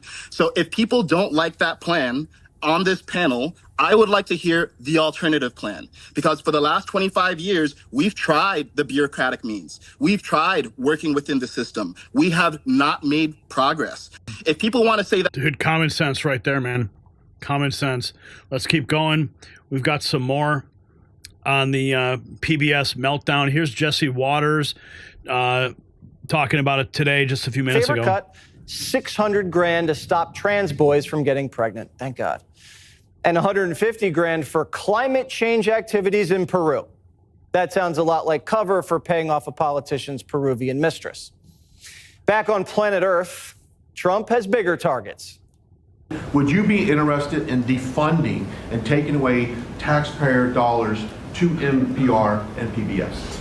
Well, I would love to do that. I think it's very unfair. It's been very biased, the whole group. I mean, a whole group of them.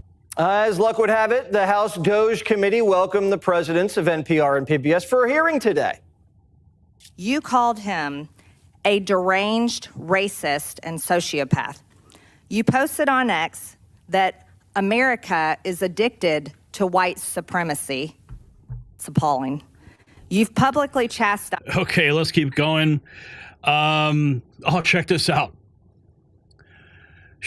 Marjorie Taylor Greene slams PBS for airing children's content that featured a drag queen. The room. I want you to know I grew up watching children's programming on PBS. And as a mother who raised 3 children, I felt confident that I could leave the room while my own children were watching children's programming on PBS. But I can tell you right now, Ms. Kruger, specifically, as a mother, if I had walked in my living room or one of my children's bedrooms and seen this child predator and this monster targeting my children, I would become unglued. And that is how most parents feel all over this country. I want you to know. Wow. That's what's airing on PBS. Gunter Eagleman says this is by far the best segment you will see today. Representative Brandon Gill demolished this lady with receipts of her own statements. The media will never show this, so let's help him make it viral. Expressed by your Ms. Maher, I want to start with you. Just generally, would you say you generally agree or disagree with the following statement? The history of all hitherto existing society is the history of class struggles. I would not say I agree with that, sir. You're not. That's good to hear. It's interesting because a lot of your thinking, as expressed by your public statements, is deeply infused with economic and cultural Marxism. Do you believe that America is addicted to white supremacy? I believe that I tweeted that, and as I've said earlier, I believe much of my thinking has evolved over the last half decade. It has evolved. Why did you tweet that? I don't recall the exact context, sir, so I wouldn't be able to say. Okay. Do you believe that America believes in black plunder and white democracy? I don't believe that, sir. You tweeted that in reference to a book you were reading at the time, apparently, The Case for Reparations. I don't think I've ever read that book, sir. You tweeted about it. You said you took a day off to fully read The Case for Reparations. You put that on Twitter in January of 2020. I apologize, I don't recall that I did. Okay.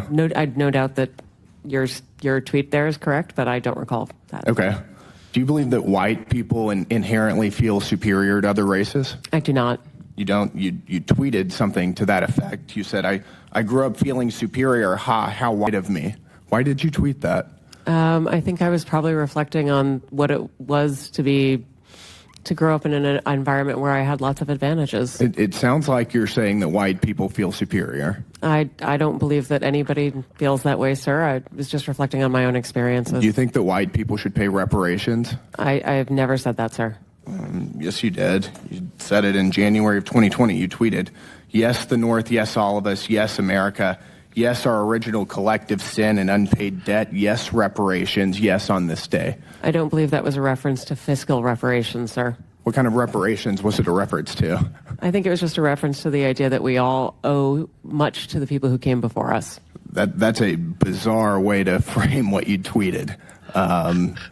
Okay. How much reparations have you personally paid? Sir, I don't believe that I've ever paid reparations. Okay, just for everybody else. I'm not asking anyone Seems to pay to be what you're reparations, sir. suggesting. Do you believe that looting is morally wrong? I believe that looting is illegal, and I refer to it as counterproductive. I think it should be prosecuted. Do you believe it's morally wrong, though? Of course. Of course. Then why did you refer to it as counterproductive? It's a very different way to describe it. It is both morally wrong and counterproductive, as well as being You illegal. tweeted, it's hard to be mad about protests in reference to the BLM protests, not prioritizing the private property of a system of oppression. You didn't condemn the looting. You said that it was counterproductive. NPR also promoted a book called In Defense of Looting. Do you think that that's an appropriate use of taxpayer dollars? I'm unfamiliar with that book, sir, and I don't believe that was at my time You at tweeted NPR. that you read that book, but... I don't believe that I did read that book, sir. Miss Marr, I want to start with you. Oh, dude, that was brutal. But you know what was equally as brutal? Oh, yeah, Marjorie Taylor Greene demolishing a foreign reporter today. Check this out. We have a major. Yep. Anybody else? Should the defense secretary? What country are you? Wait, what country are you from? From the UK. Okay, we don't give a crap about your opinion and your reporting. Why don't you go back to your country where you have a major migrant problem? Okay, And you no. You should care about your own borders. Do you care no, about no, American no. lives being put at risk? Let me tell you something. Do you care about people from your country? What about all the women that are raped by migrants? Do you care No, about by migrants. No, do you care? Okay, you're done. Do you care about not- American lives being put at risk? You know what? I don't care. I don't. Service members fighting for your country. I don't care about And your your vice fake news. president Do you have a and your relevant defense question? secretary. Yeah, this is an American journalist. Thank you. Yeah. Anybody else? Should the defense secretary? Oh, man. Here she is, the Doge subcommittee posting. It's time to hold the heads of NPR and PBS accountable for their use of taxpayer funds. Should Americans be spending $500 million on left-wing propaganda? Why should you? NPR and PBS have been wasting taxpayer funds. Americans should not have to pay to spread far left-wing propaganda. Or to silence important stories like Hunter Biden's laptop. Why should you pay for Democrat talking points disguised as news? Are their services really worth $500 million?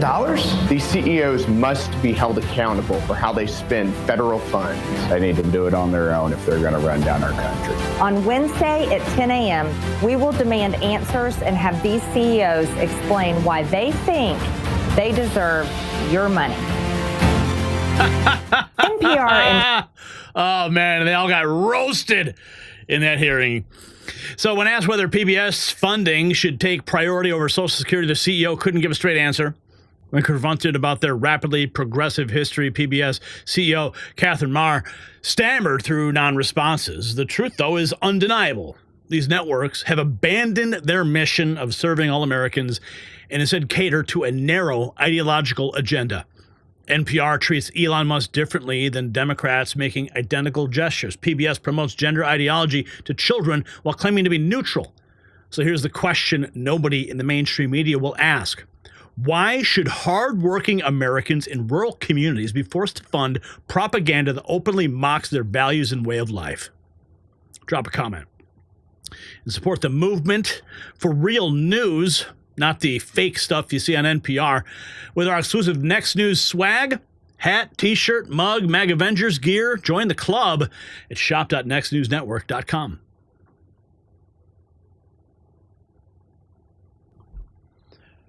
All right, where are we at? R. Boyd, $5. Hey, G, what's up? I bought 5 memberships, yet only 4 people received them. That's weird. Never seen that before, and I double-checked. Bear, Chuck, Celeste, and Joanne all received memberships, but there is a membership missing. Never seen that before. So I have no answer for you. I mean, I hate to say it, but the only thing I can tell you to do is contact YouTube. Like, that's weird. But, you know, I don't want them poking around this channel anyway. Okay, let's go to the next super chat here. Tony Leather dropping Tony Leitner, $2. Thank you for all your hard work to keep me informed. Well, thank you, Tony. We do work very hard here, day in and day out.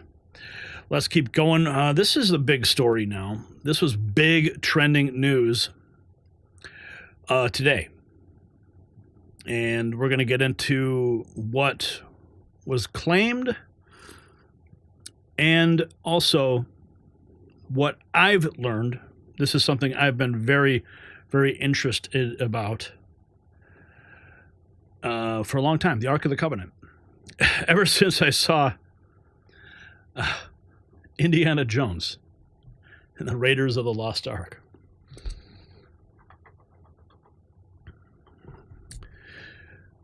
What if I told you the U.S. government might have known the location of the Ark of the Covenant for decades?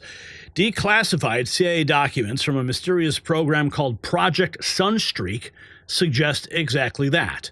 These files, released to the public after years of secrecy, claim that remote viewers working for the CIA and Defense Intelligence Agency pinpointed the Ark's exact location back in 1988. We're talking about the gold-covered chest said to house the Ten Commandments, one of the most powerful religious artifacts in human history. And according to these documents, the Ark is being guarded underground by entities in the Middle East. But it was Ron Wyatt who found it in a cave system connected to Jeremiah's grotto under the garden tomb of Christ's crucifixion. And we'll get into the details of all of it. And just as the CIA kept the Ark of the Covenant hidden for decades, the pain relief establishment's been hiding a biblical-level turmeric discovery from suffering Americans.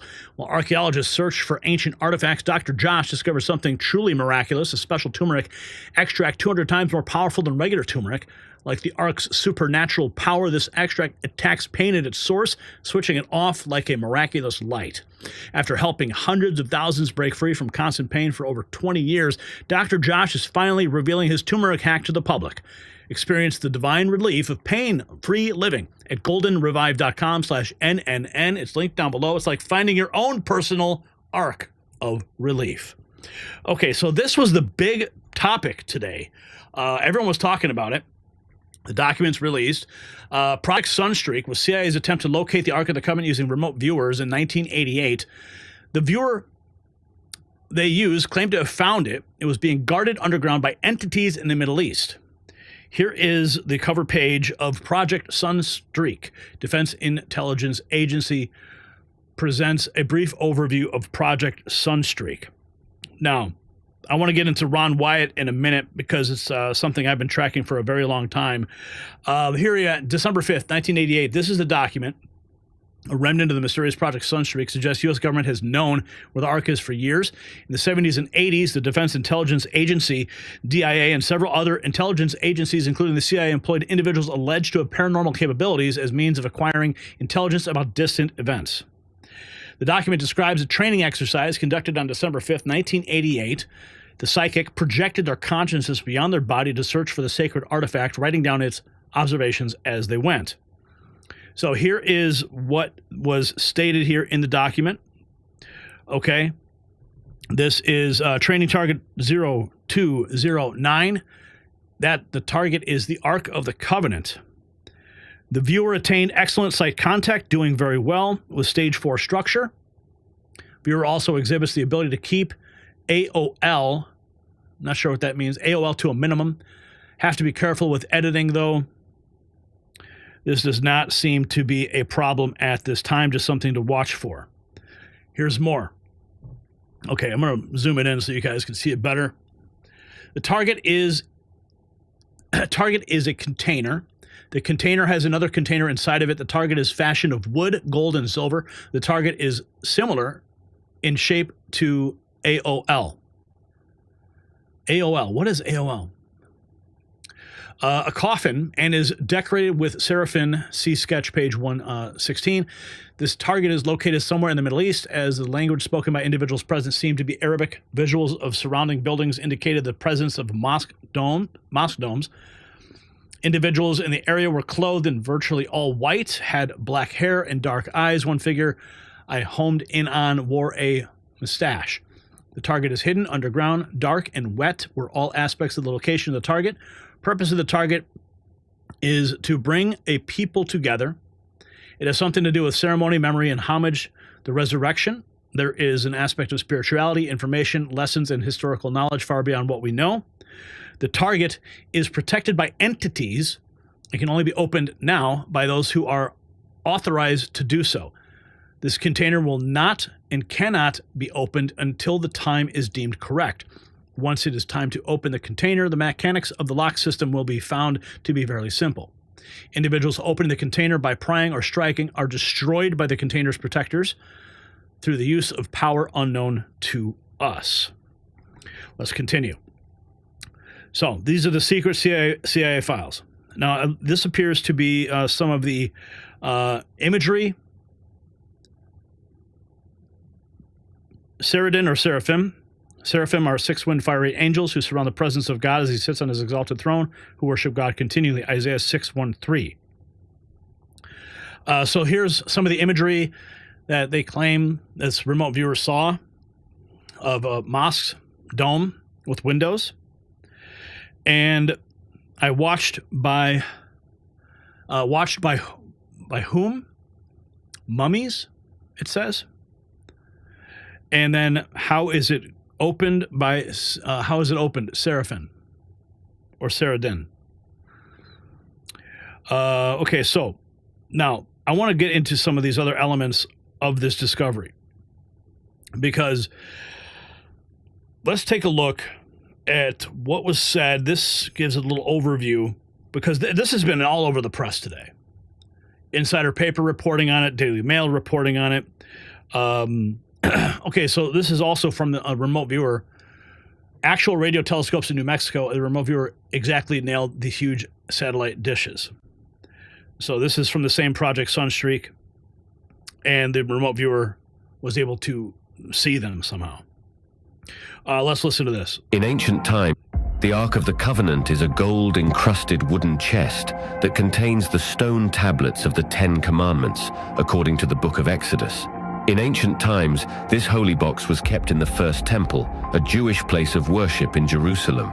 But the First Temple was destroyed in 587 BC by a Babylonian army led by King Nebuchadnezzar II, according to the Hebrew Bible. No one knows for sure what became of the Ark, though since its disappearance, many people have gone looking for it. So far, no one has actually found the holy relic. Some ancient reports say that the Ark made its way to Babylon after Nebuchadnezzar's sack of the city. Others say that the Ark was buried somewhere in Jerusalem. Okay, but there's no record of it ever reaching Babylon. In all the spoils, in the catalogs of the spoils of that battle, there was no record of the Ark going to Babylon. After Nebuchadnezzar's sack of the city. Others say that the Ark was buried somewhere in Jerusalem, or that it was destroyed along with the First Temple. Modern reports hint that the Ark resides in a monastery in Ethiopia, and a recently translated ancient Hebrew text suggests that the Ark of the Covenant will simply reveal itself, though not until the day of the coming of the Messiah. Okay, so the one that's in Ethiopia, I've done extensive research into this. That was a copy, that was a replica Ark of the Covenant that was given to the son of Cleopatra, I think it was, if I'm correct, or the Queen of Sheba or something like that, and who was romantically involved with King Solomon. They had a child, and the replica was brought down to Ethiopia, and that's where it has stayed ever since. And it's guarded by one monk in a temple, and it's still there. And that monk can never leave, ever. It's a fascinating story. But what's equally as fascinating is the story of Ron Wyatt. Okay, so let's do some digging here. This guy, Christopher Bradley, says, I'm going to explain something to you. A man by the name of Ron Wyatt discovered the Ark of the Covenant. It was located under Calvary, where Jesus died on the cross. He saw some black dry substance on the mercy seat, so he took a sample of it and had it tested.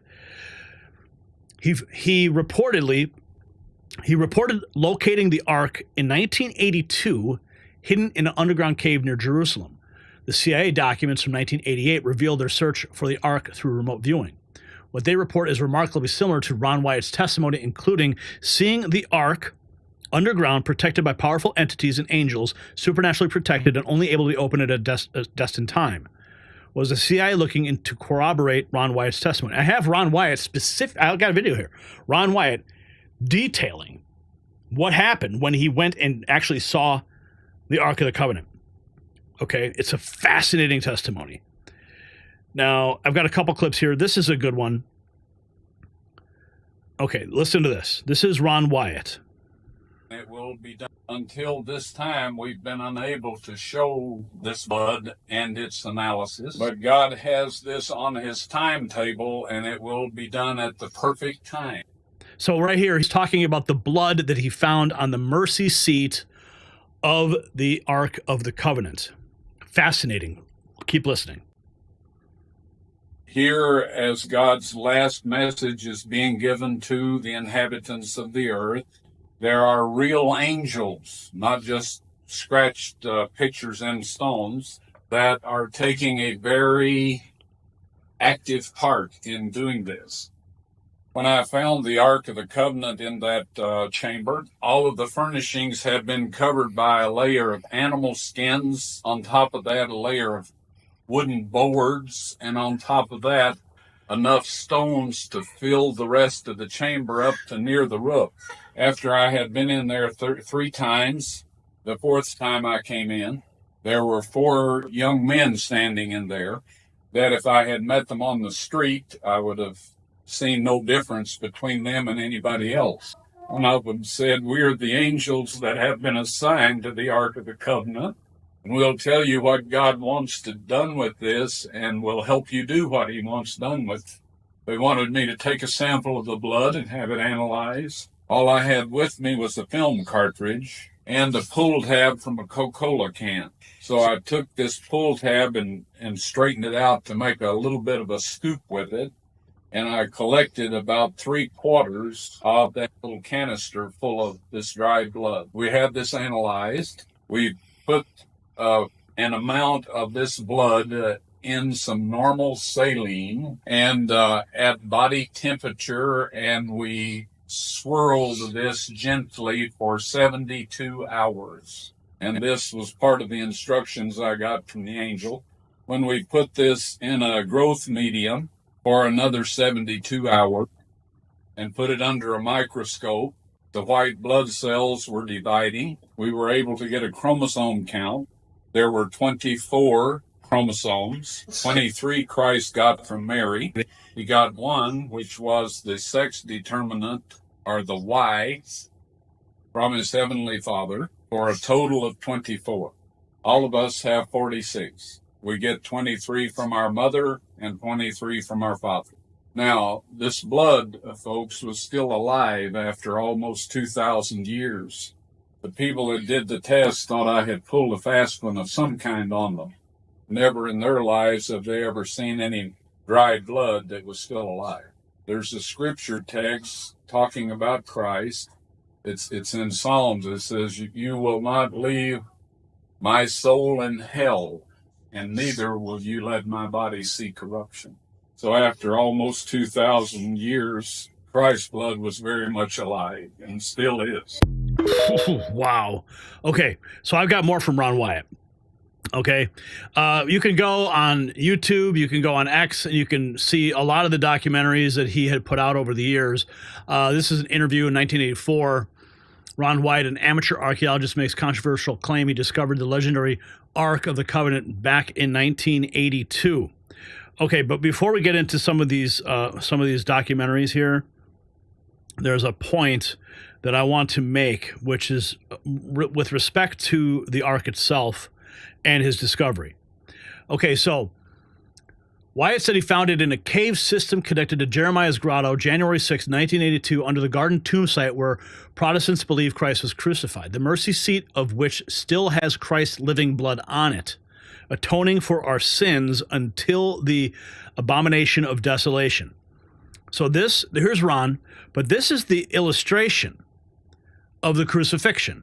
Now, if you understand Scripture, you know there was a great earthquake, the rocks were rent when Christ died.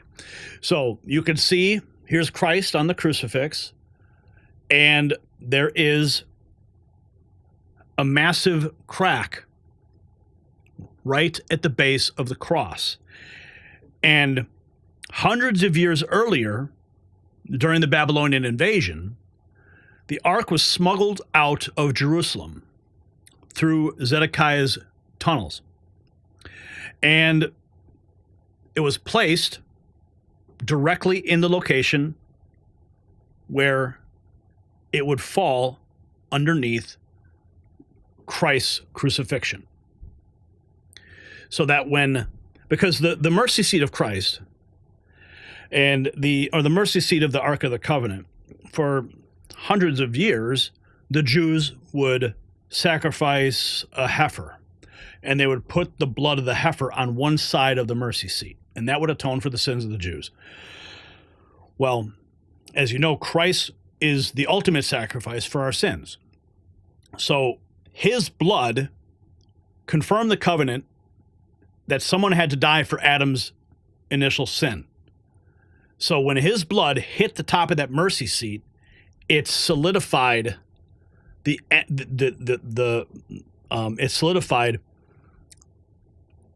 end of sin because of his death and resurrection. It fell, and it fell right there in line with biblical authority.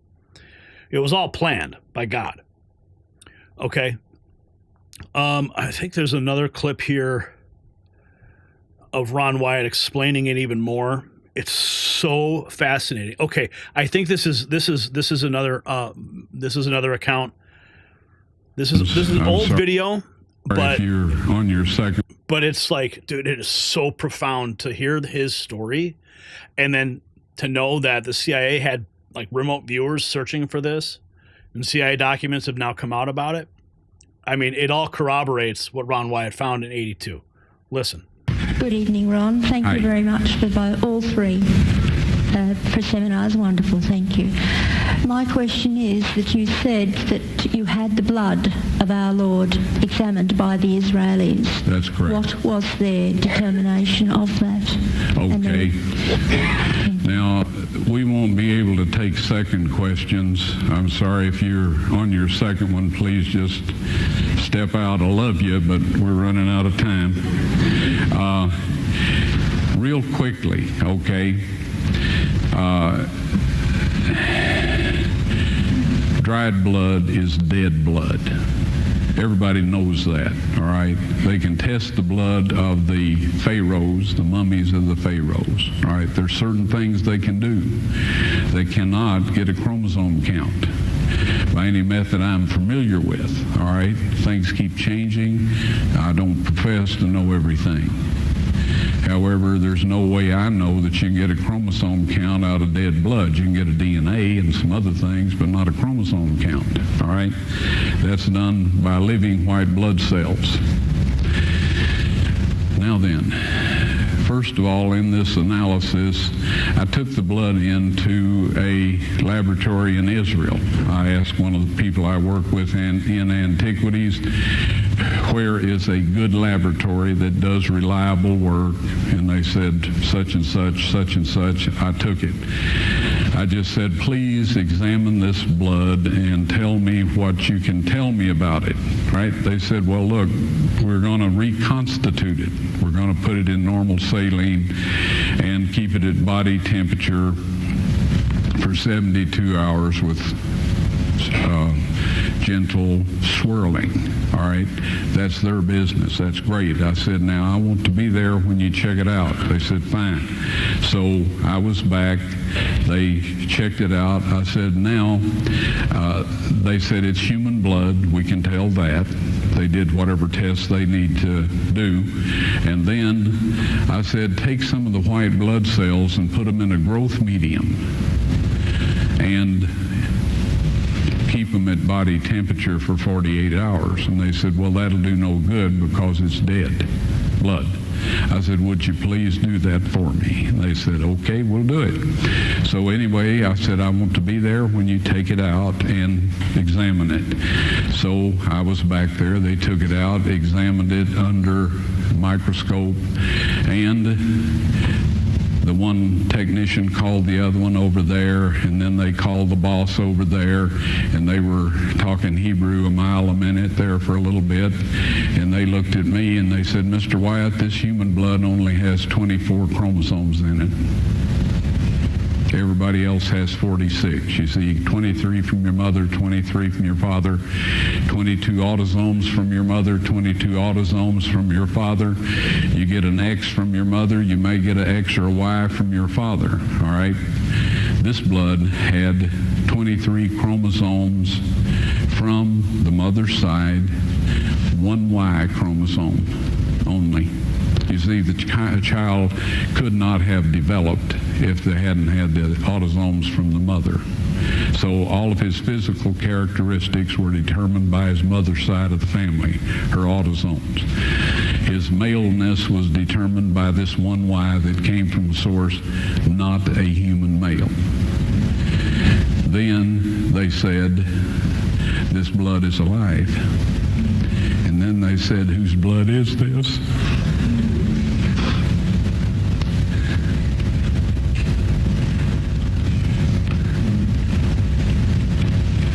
I said, it's the blood of your Messiah.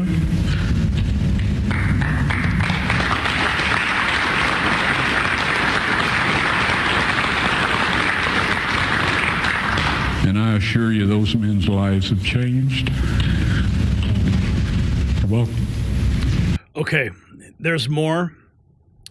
Here is an interview that he gave with Kent Hovind about finding the crucifixion site and the Ark of the Covenant. Listen to this. This is absolutely profound. Well, tell me about it, Ron. Now, Ron, here's the story that Ron Wyatt told me before he died. I sat in his living room and talked to him for 3 hours about the Ark of the Covenant. He said, Brother Hovind, I found the Ark of the Covenant. I said, yeah, right. Okay, and I'm Methuselah. I'm still around. He said, no, Brother Hovind, I really did. I said, well, tell me about it, Ron. Now, Ron was a great guy. He was the kind of guy that if I was God, I would let him find all these things because he wasn't out for any glory. He's not bragging about it. He wasn't, not looking for money. Just wanted to, he's a humble servant of the Lord. He had a lot of Seventh-day Adventist teaching in him, which I would disagree with, some of the things they teach. He wasn't a Seventh-day Adventist, but he believed some of the things they believe, okay? He said, I was walking along the north side of Jerusalem and with an Israeli friend of mine, and we're walking along talking about things and, what happened here, because Ron's been a student of Scripture for many, many years, okay, and knew it extremely well. He said, we're walking along, all of a sudden my left arm stuck out, and I pointed to this garbage dump. There's a pile of rubble, been there for hundreds of years, up against the side of this cliff. And there's a road along the bottom, there's a big cliff and, another plateau on top. He said, my left arm stuck out, and my mouth started speaking, and my mouth said, that's Jeremiah's grotto. The Ark of the Covenant's down there.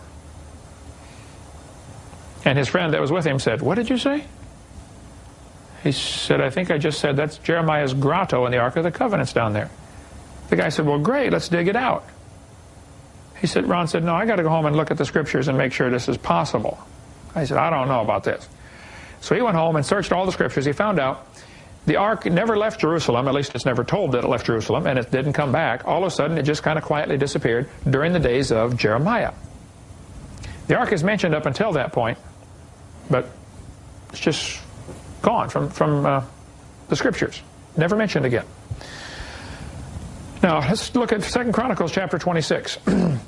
King Uzziah prepared for them throughout all the host shields and spears and helmets and harbor guns and bows and slings to cast stones. And he made in Jerusalem engines invented by cunning men to be on the towers and upon the bulwarks to shoot arrows and great stones. So Uzziah made catapults, going to fling big stones. These things are on the walls in Jerusalem.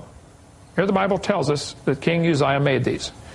Well, a couple of hundred years later, Nebuchadnezzar comes to take over Jerusalem. He doesn't want his guys walking up to the wall because these guys got these huge machines on top that fling stones. Catapults. Uzziah made these catapults to fling big stones. So they would, of course, have some kind of maximum range. I mean, you couldn't fling them forever. So apparently, Nebuchadnezzar built a wall outside the range of these catapults. Object is to starve the people out. A siege. That's, you go, you camp around, nobody comes in, nobody goes out. Eventually they run out of food. And so they built a wall outside the city wall. Jerusalem already had a city wall. They back up a few hundred yards or whatever their maximum range was, build another wall. Nebuchadnezzar did. Inside these two is called no man's land. Catapults can't fling the rocks quite far enough to hit the new wall, and nobody can get through to bring you any more food, so it's just a matter of time till you're starving.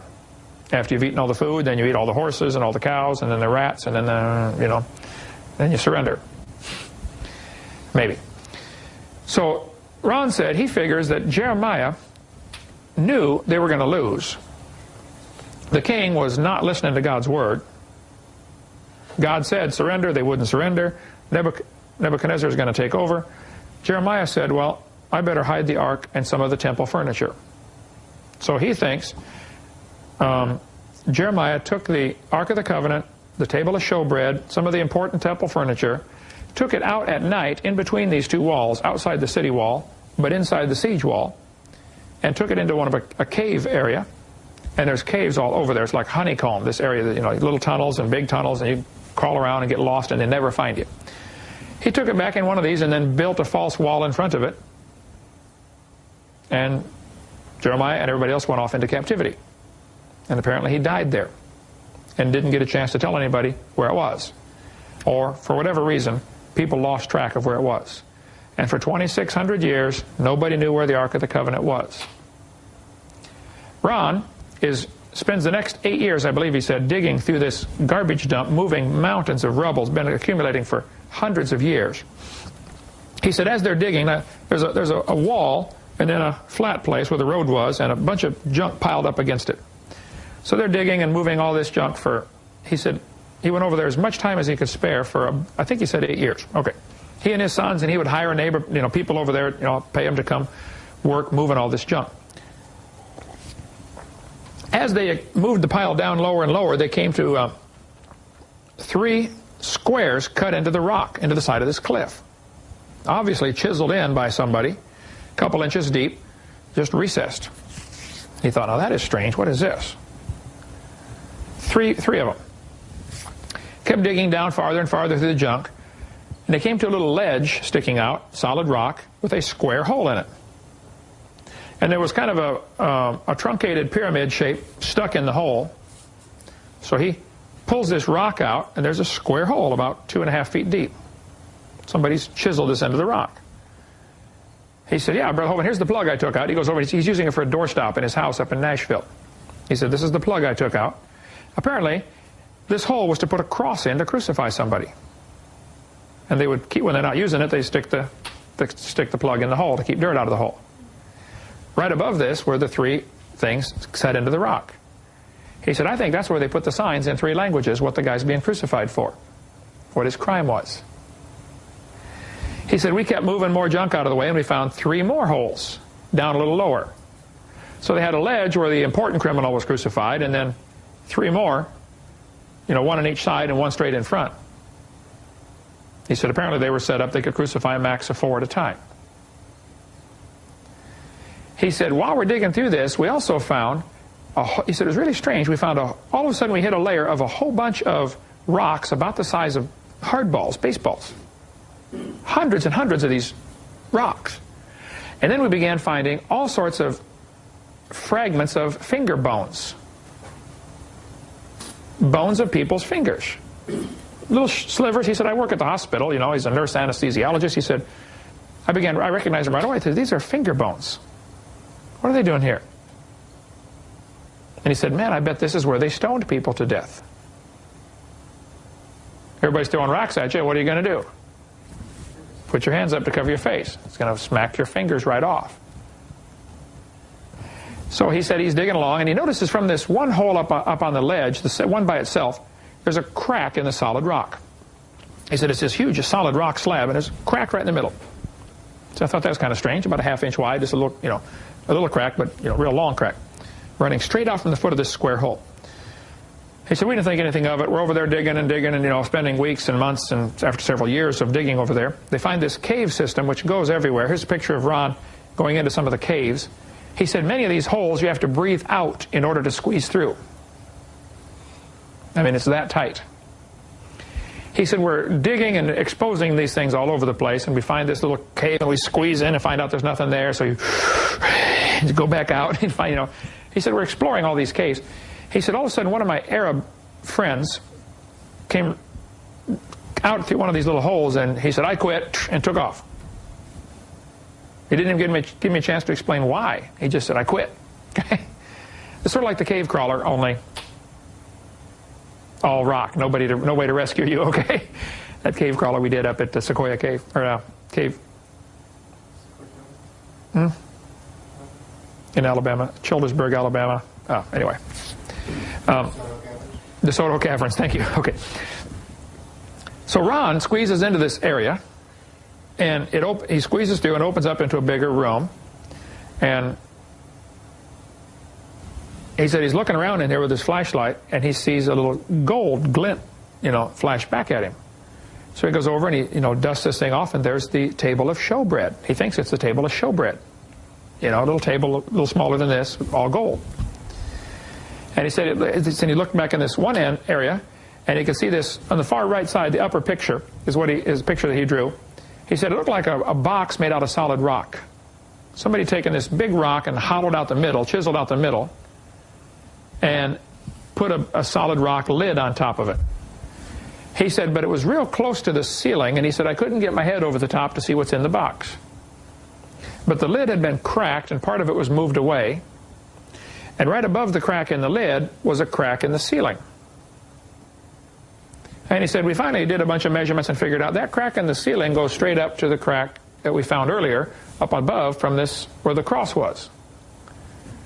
He says, I think Jesus, when he died on the cross, the Bible says the rocks rent, and his blood ran right down through that crack, right onto the Ark of the Covenant, which was inside right below him, in 15 or 20 feet of rock. I mean, that sure preaches good. I don't know if it's true or not, right? But that's the story Ron told me. And some people really blast Ron Wyatt for all sorts of things. Well, he never, you know, they'll say, some of his finds were never documented. Well, that may be true, but that doesn't prove they're wrong. Not documented is not the same as proven wrong. A vast difference, right? And he gets blasted all the time by these guys who, you know, one guy said, how can one man find so many things? I said, well, how much time do you spend over there? He said, none. I said, okay, well, then he's probably likely to find more than you. You don't need to be a genius to figure that out. But according to Ron, Jesus, when he was crucified on the cross, and it's not even, you know, Golgotha that they show you when they go on the tours of Israel over there, they have this place up on top of a hill. He said, that's not it. He said, it's right here. It's garbage dump. So Ron says he found the real place where Jesus was crucified, and the real Ark of the Covenant. He said he finally did get to where he could move the concrete lid out of the way and look inside. And he said he thought about it long and hard before he touched it. He remembered the last guy that touched it, you know, Uzzah. God struck him dead. But then he said, I'm a blood-bought, born-again Christian. Uzzah was only, his sins were covered, mine are cleansed. He opened it up. Inside were the 10 Commandments. The bowl of manna wasn't there, and Aaron's walking stick wasn't there. Why? I don't know. They're never mentioned. Again, after the one time they mentioned that they were in there, apparently they rotted eventually, and they threw them away. But that's his story. He says he didn't move it. He just went and told the Hebrew high priests, or whoever, you know, the authorities, hey, I found the Ark. Come with me. He showed it to them. They didn't touch it either. They still haven't touched it. It's still there. Nobody's moved it. He said he wouldn't make a big deal out of it because he didn't want to start World War III. He said, if you go around, hey, we got the Ark of the Covenant, if the average Jew finds this out, they're going to go tear down the Mosque of Omar because they want to build their temple real bad. You remember the guy that came here and played the harp on our back porch? He stopped in. He said, Brother Hovind, I saw your tapes. I love your ministry. And we get a lot of people stop in, you know, to visit us. And I said, well, what do you do? He said, well, I play the harp. He's a professional harpist, and he gave us a couple of CDs that he's made. It's just incredible harp music, you know. And he brought his harp on the back porch and set it up on the gazebo, and had all of our staff come in there while he played the harp for us. Gorgeous music. I said, brother, what do you know about the harps in Israel? He said, well, I'm helping them make the harps for the temple worship in Israel. Because, you know, in the Bible they had so many people that had harps, you know, they played in the temple. I said, really? He said, yeah. He said, I've been over there many times to Israel helping them make the harps to get ready for when they rebuild the temple. He said, they've got, I don't know, 30 or 40 or 50 of them made now, these harps, these little special harps they built. I said, well, have you talked to the high priests about the Ark of the Covenant? He said, yeah, it's really strange. He said, they've been over there working like mad getting ready to build their temple. They've got the harps ready. They've got the high priest garment ready. They've got, you know, the ashes of the red heifer, and he's naming all these things. He said, but when I mentioned to them, hey, what are you going to do about the Ark of the Covenant? They just smile and say, well, that's taken care of. He said, they won't talk about it. But Ron said, you know, with a jackhammer in 30 minutes, you could knock a big hole in the wall over there and get that Ark, just walk out with it. So apparently they're waiting till the temple's built. At the right time, they're going to go in there, take it out, and present it to the world. Anyway, Ron says the Ark of the Covenant is still there. It has two angels looking down at the mercy seat. The wings are touching, just like the Bible says. And the blood ran onto the mercy. He thinks the blood of Christ ran right down onto the mercy seat. Now, I don't know, I can't verify any of this. But he said he took some of there was black stuff all over the ceiling and black stuff all over the mercy seat. Dried blood. He took it back to the hospital where he works, or got somebody to analyze the dried blood, according to him. And they said, wow, this is human blood. It's pretty old, and it's kind of strange. It only has 23 chromosomes. No way. That's what he said. So that's the story. Ron Wyatt, absolutely fascinating. Basically corroborating what the CIA documents found. But I mean, if the CIA documents are authentic, and they do appear to be, we are facing a revelation that could transform our understanding of biblical history. Now, the remote viewers pinpointed massive antenna dishes that perfectly match radio telescopes in New Mexico. They described underground chambers housing one of history's most sacred artifacts that Ron Wyatt found in 1983. So the implications are staggering. Who else knows about this? Apparently the high priests already do, and they're ready. But the question is, why has the information been hidden for decades? But now suddenly coming out? Has the government been secretly studying the Ark's powers? I don't know. But most importantly, if the CIA knew about the Ark's location in 1988, what other world-changing discoveries have they been keeping hidden from the American public? Drop a comment below. And celebrate this historic revelation with our limited edition MAGA Avengers gear. Next News swag available now at the Next News merch shop. Wasn't that fascinating? When I saw that trending today, I was like, holy cow, this is super cool.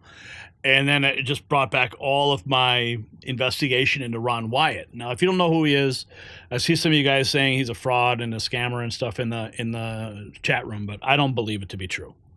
I mean, this guy found the Red Sea crossing. He found Noah's Ark. He's found all the Mount Sinai, the actual Mount Sinai. His archaeologist work is profound.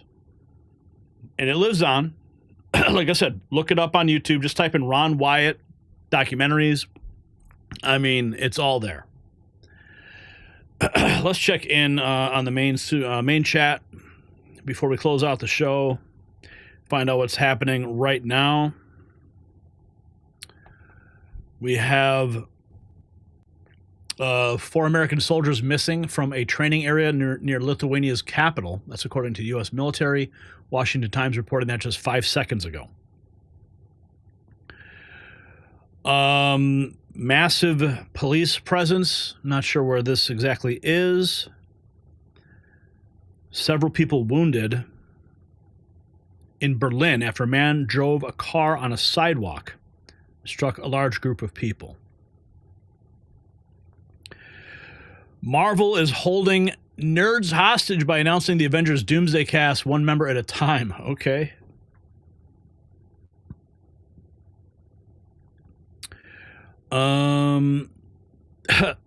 This narcissist just out of nappies needs to be taught a lesson, never work in big budget films again. The son of Snow White producer Mark Platt unleashes on Rachel Zegler for ruining his father's movie. Yeah, that was a bomb. Snow White producer's son confirmed her narcissism is going to cost blue-collar workers their jobs. Her film is tanking, and she's a laughingstock around the world. This is what narcissism looks like.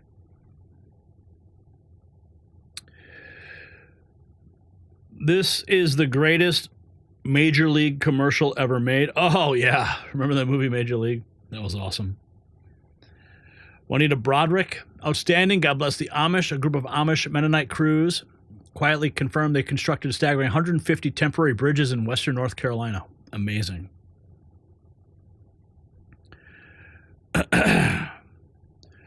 Oh, my goodness. Alex Jones posted this 11 minutes ago. Donald Trump taking apart a reporter for wearing a mask. Right. On education control to the states. How would you handle it if a state like California were to put in place education policy? You know, I haven't seen a mask in so long. You're wearing a mask. So nice of you. I haven't seen anybody wearing a mask in a long time. It's good. You feel more comfortable, right? Yes. Good. That's good. So go ahead. Oh, yeah. Okay. Hitman V dropping $2 tonight. Thank you, Hitman V, for that. Sharon Johnson also dropping $2 as well. So we're at, we hit $52.98 and 6 new members. So, ladies and gentlemen, what an incredible show we've had today on the Raw feed. Day 66 of President Trump's return to the White House. The evidence of America's revival is absolutely overwhelming. We've covered how the Trump administration is driving unprecedented economic growth with egg prices plummeting 60%, Hyundai investing a staggering $20 billion in American jobs. Peace through strength is working again, folks. The economy is booming. And all the while, Democrats like Chuck Schumer continue to embarrass themselves with failed predictions of economic disaster. We expose how the media's latest manufactured outrage over the Signal chat has completely imploded. Every national security official has testified under oath that no classified information was shared. And even the Atlantic reporter publishing it. If it was classified, why would you publish it?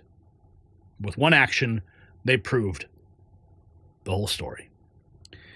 Meanwhile, the same Democrats and media outlets remained completely silent during Biden's catastrophic Afghanistan withdrawal that cost 13 American service members their lives.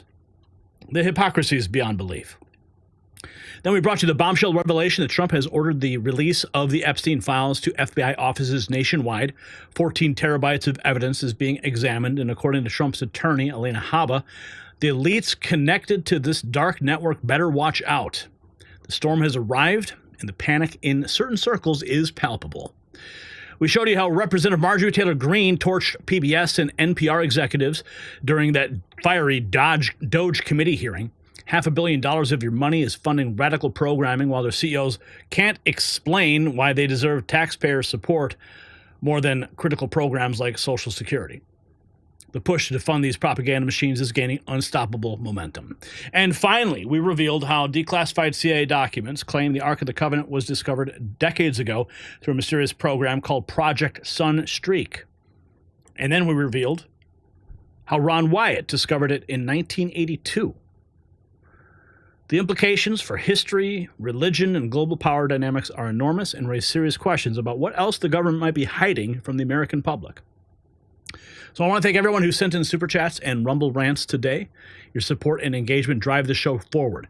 To those who donated, you quite literally are keeping independent media alive in an era of unprecedented censorship. And if you haven't had a chance to support us yet, you want to do so privately, please consider making a donation through the links in the description.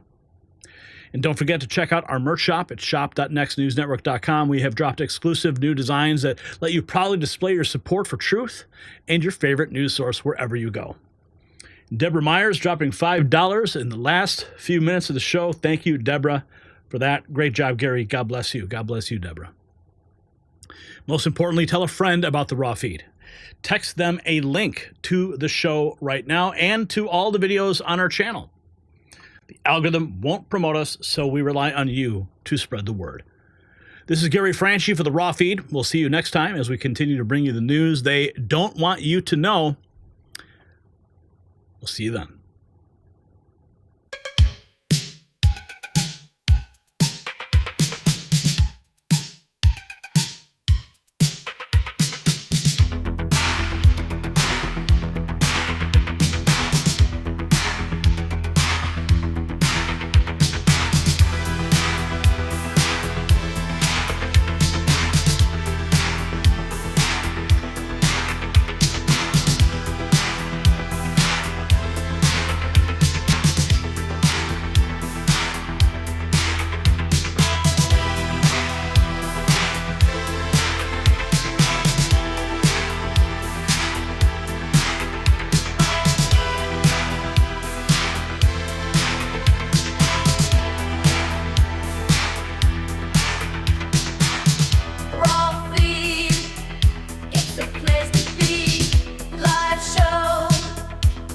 the long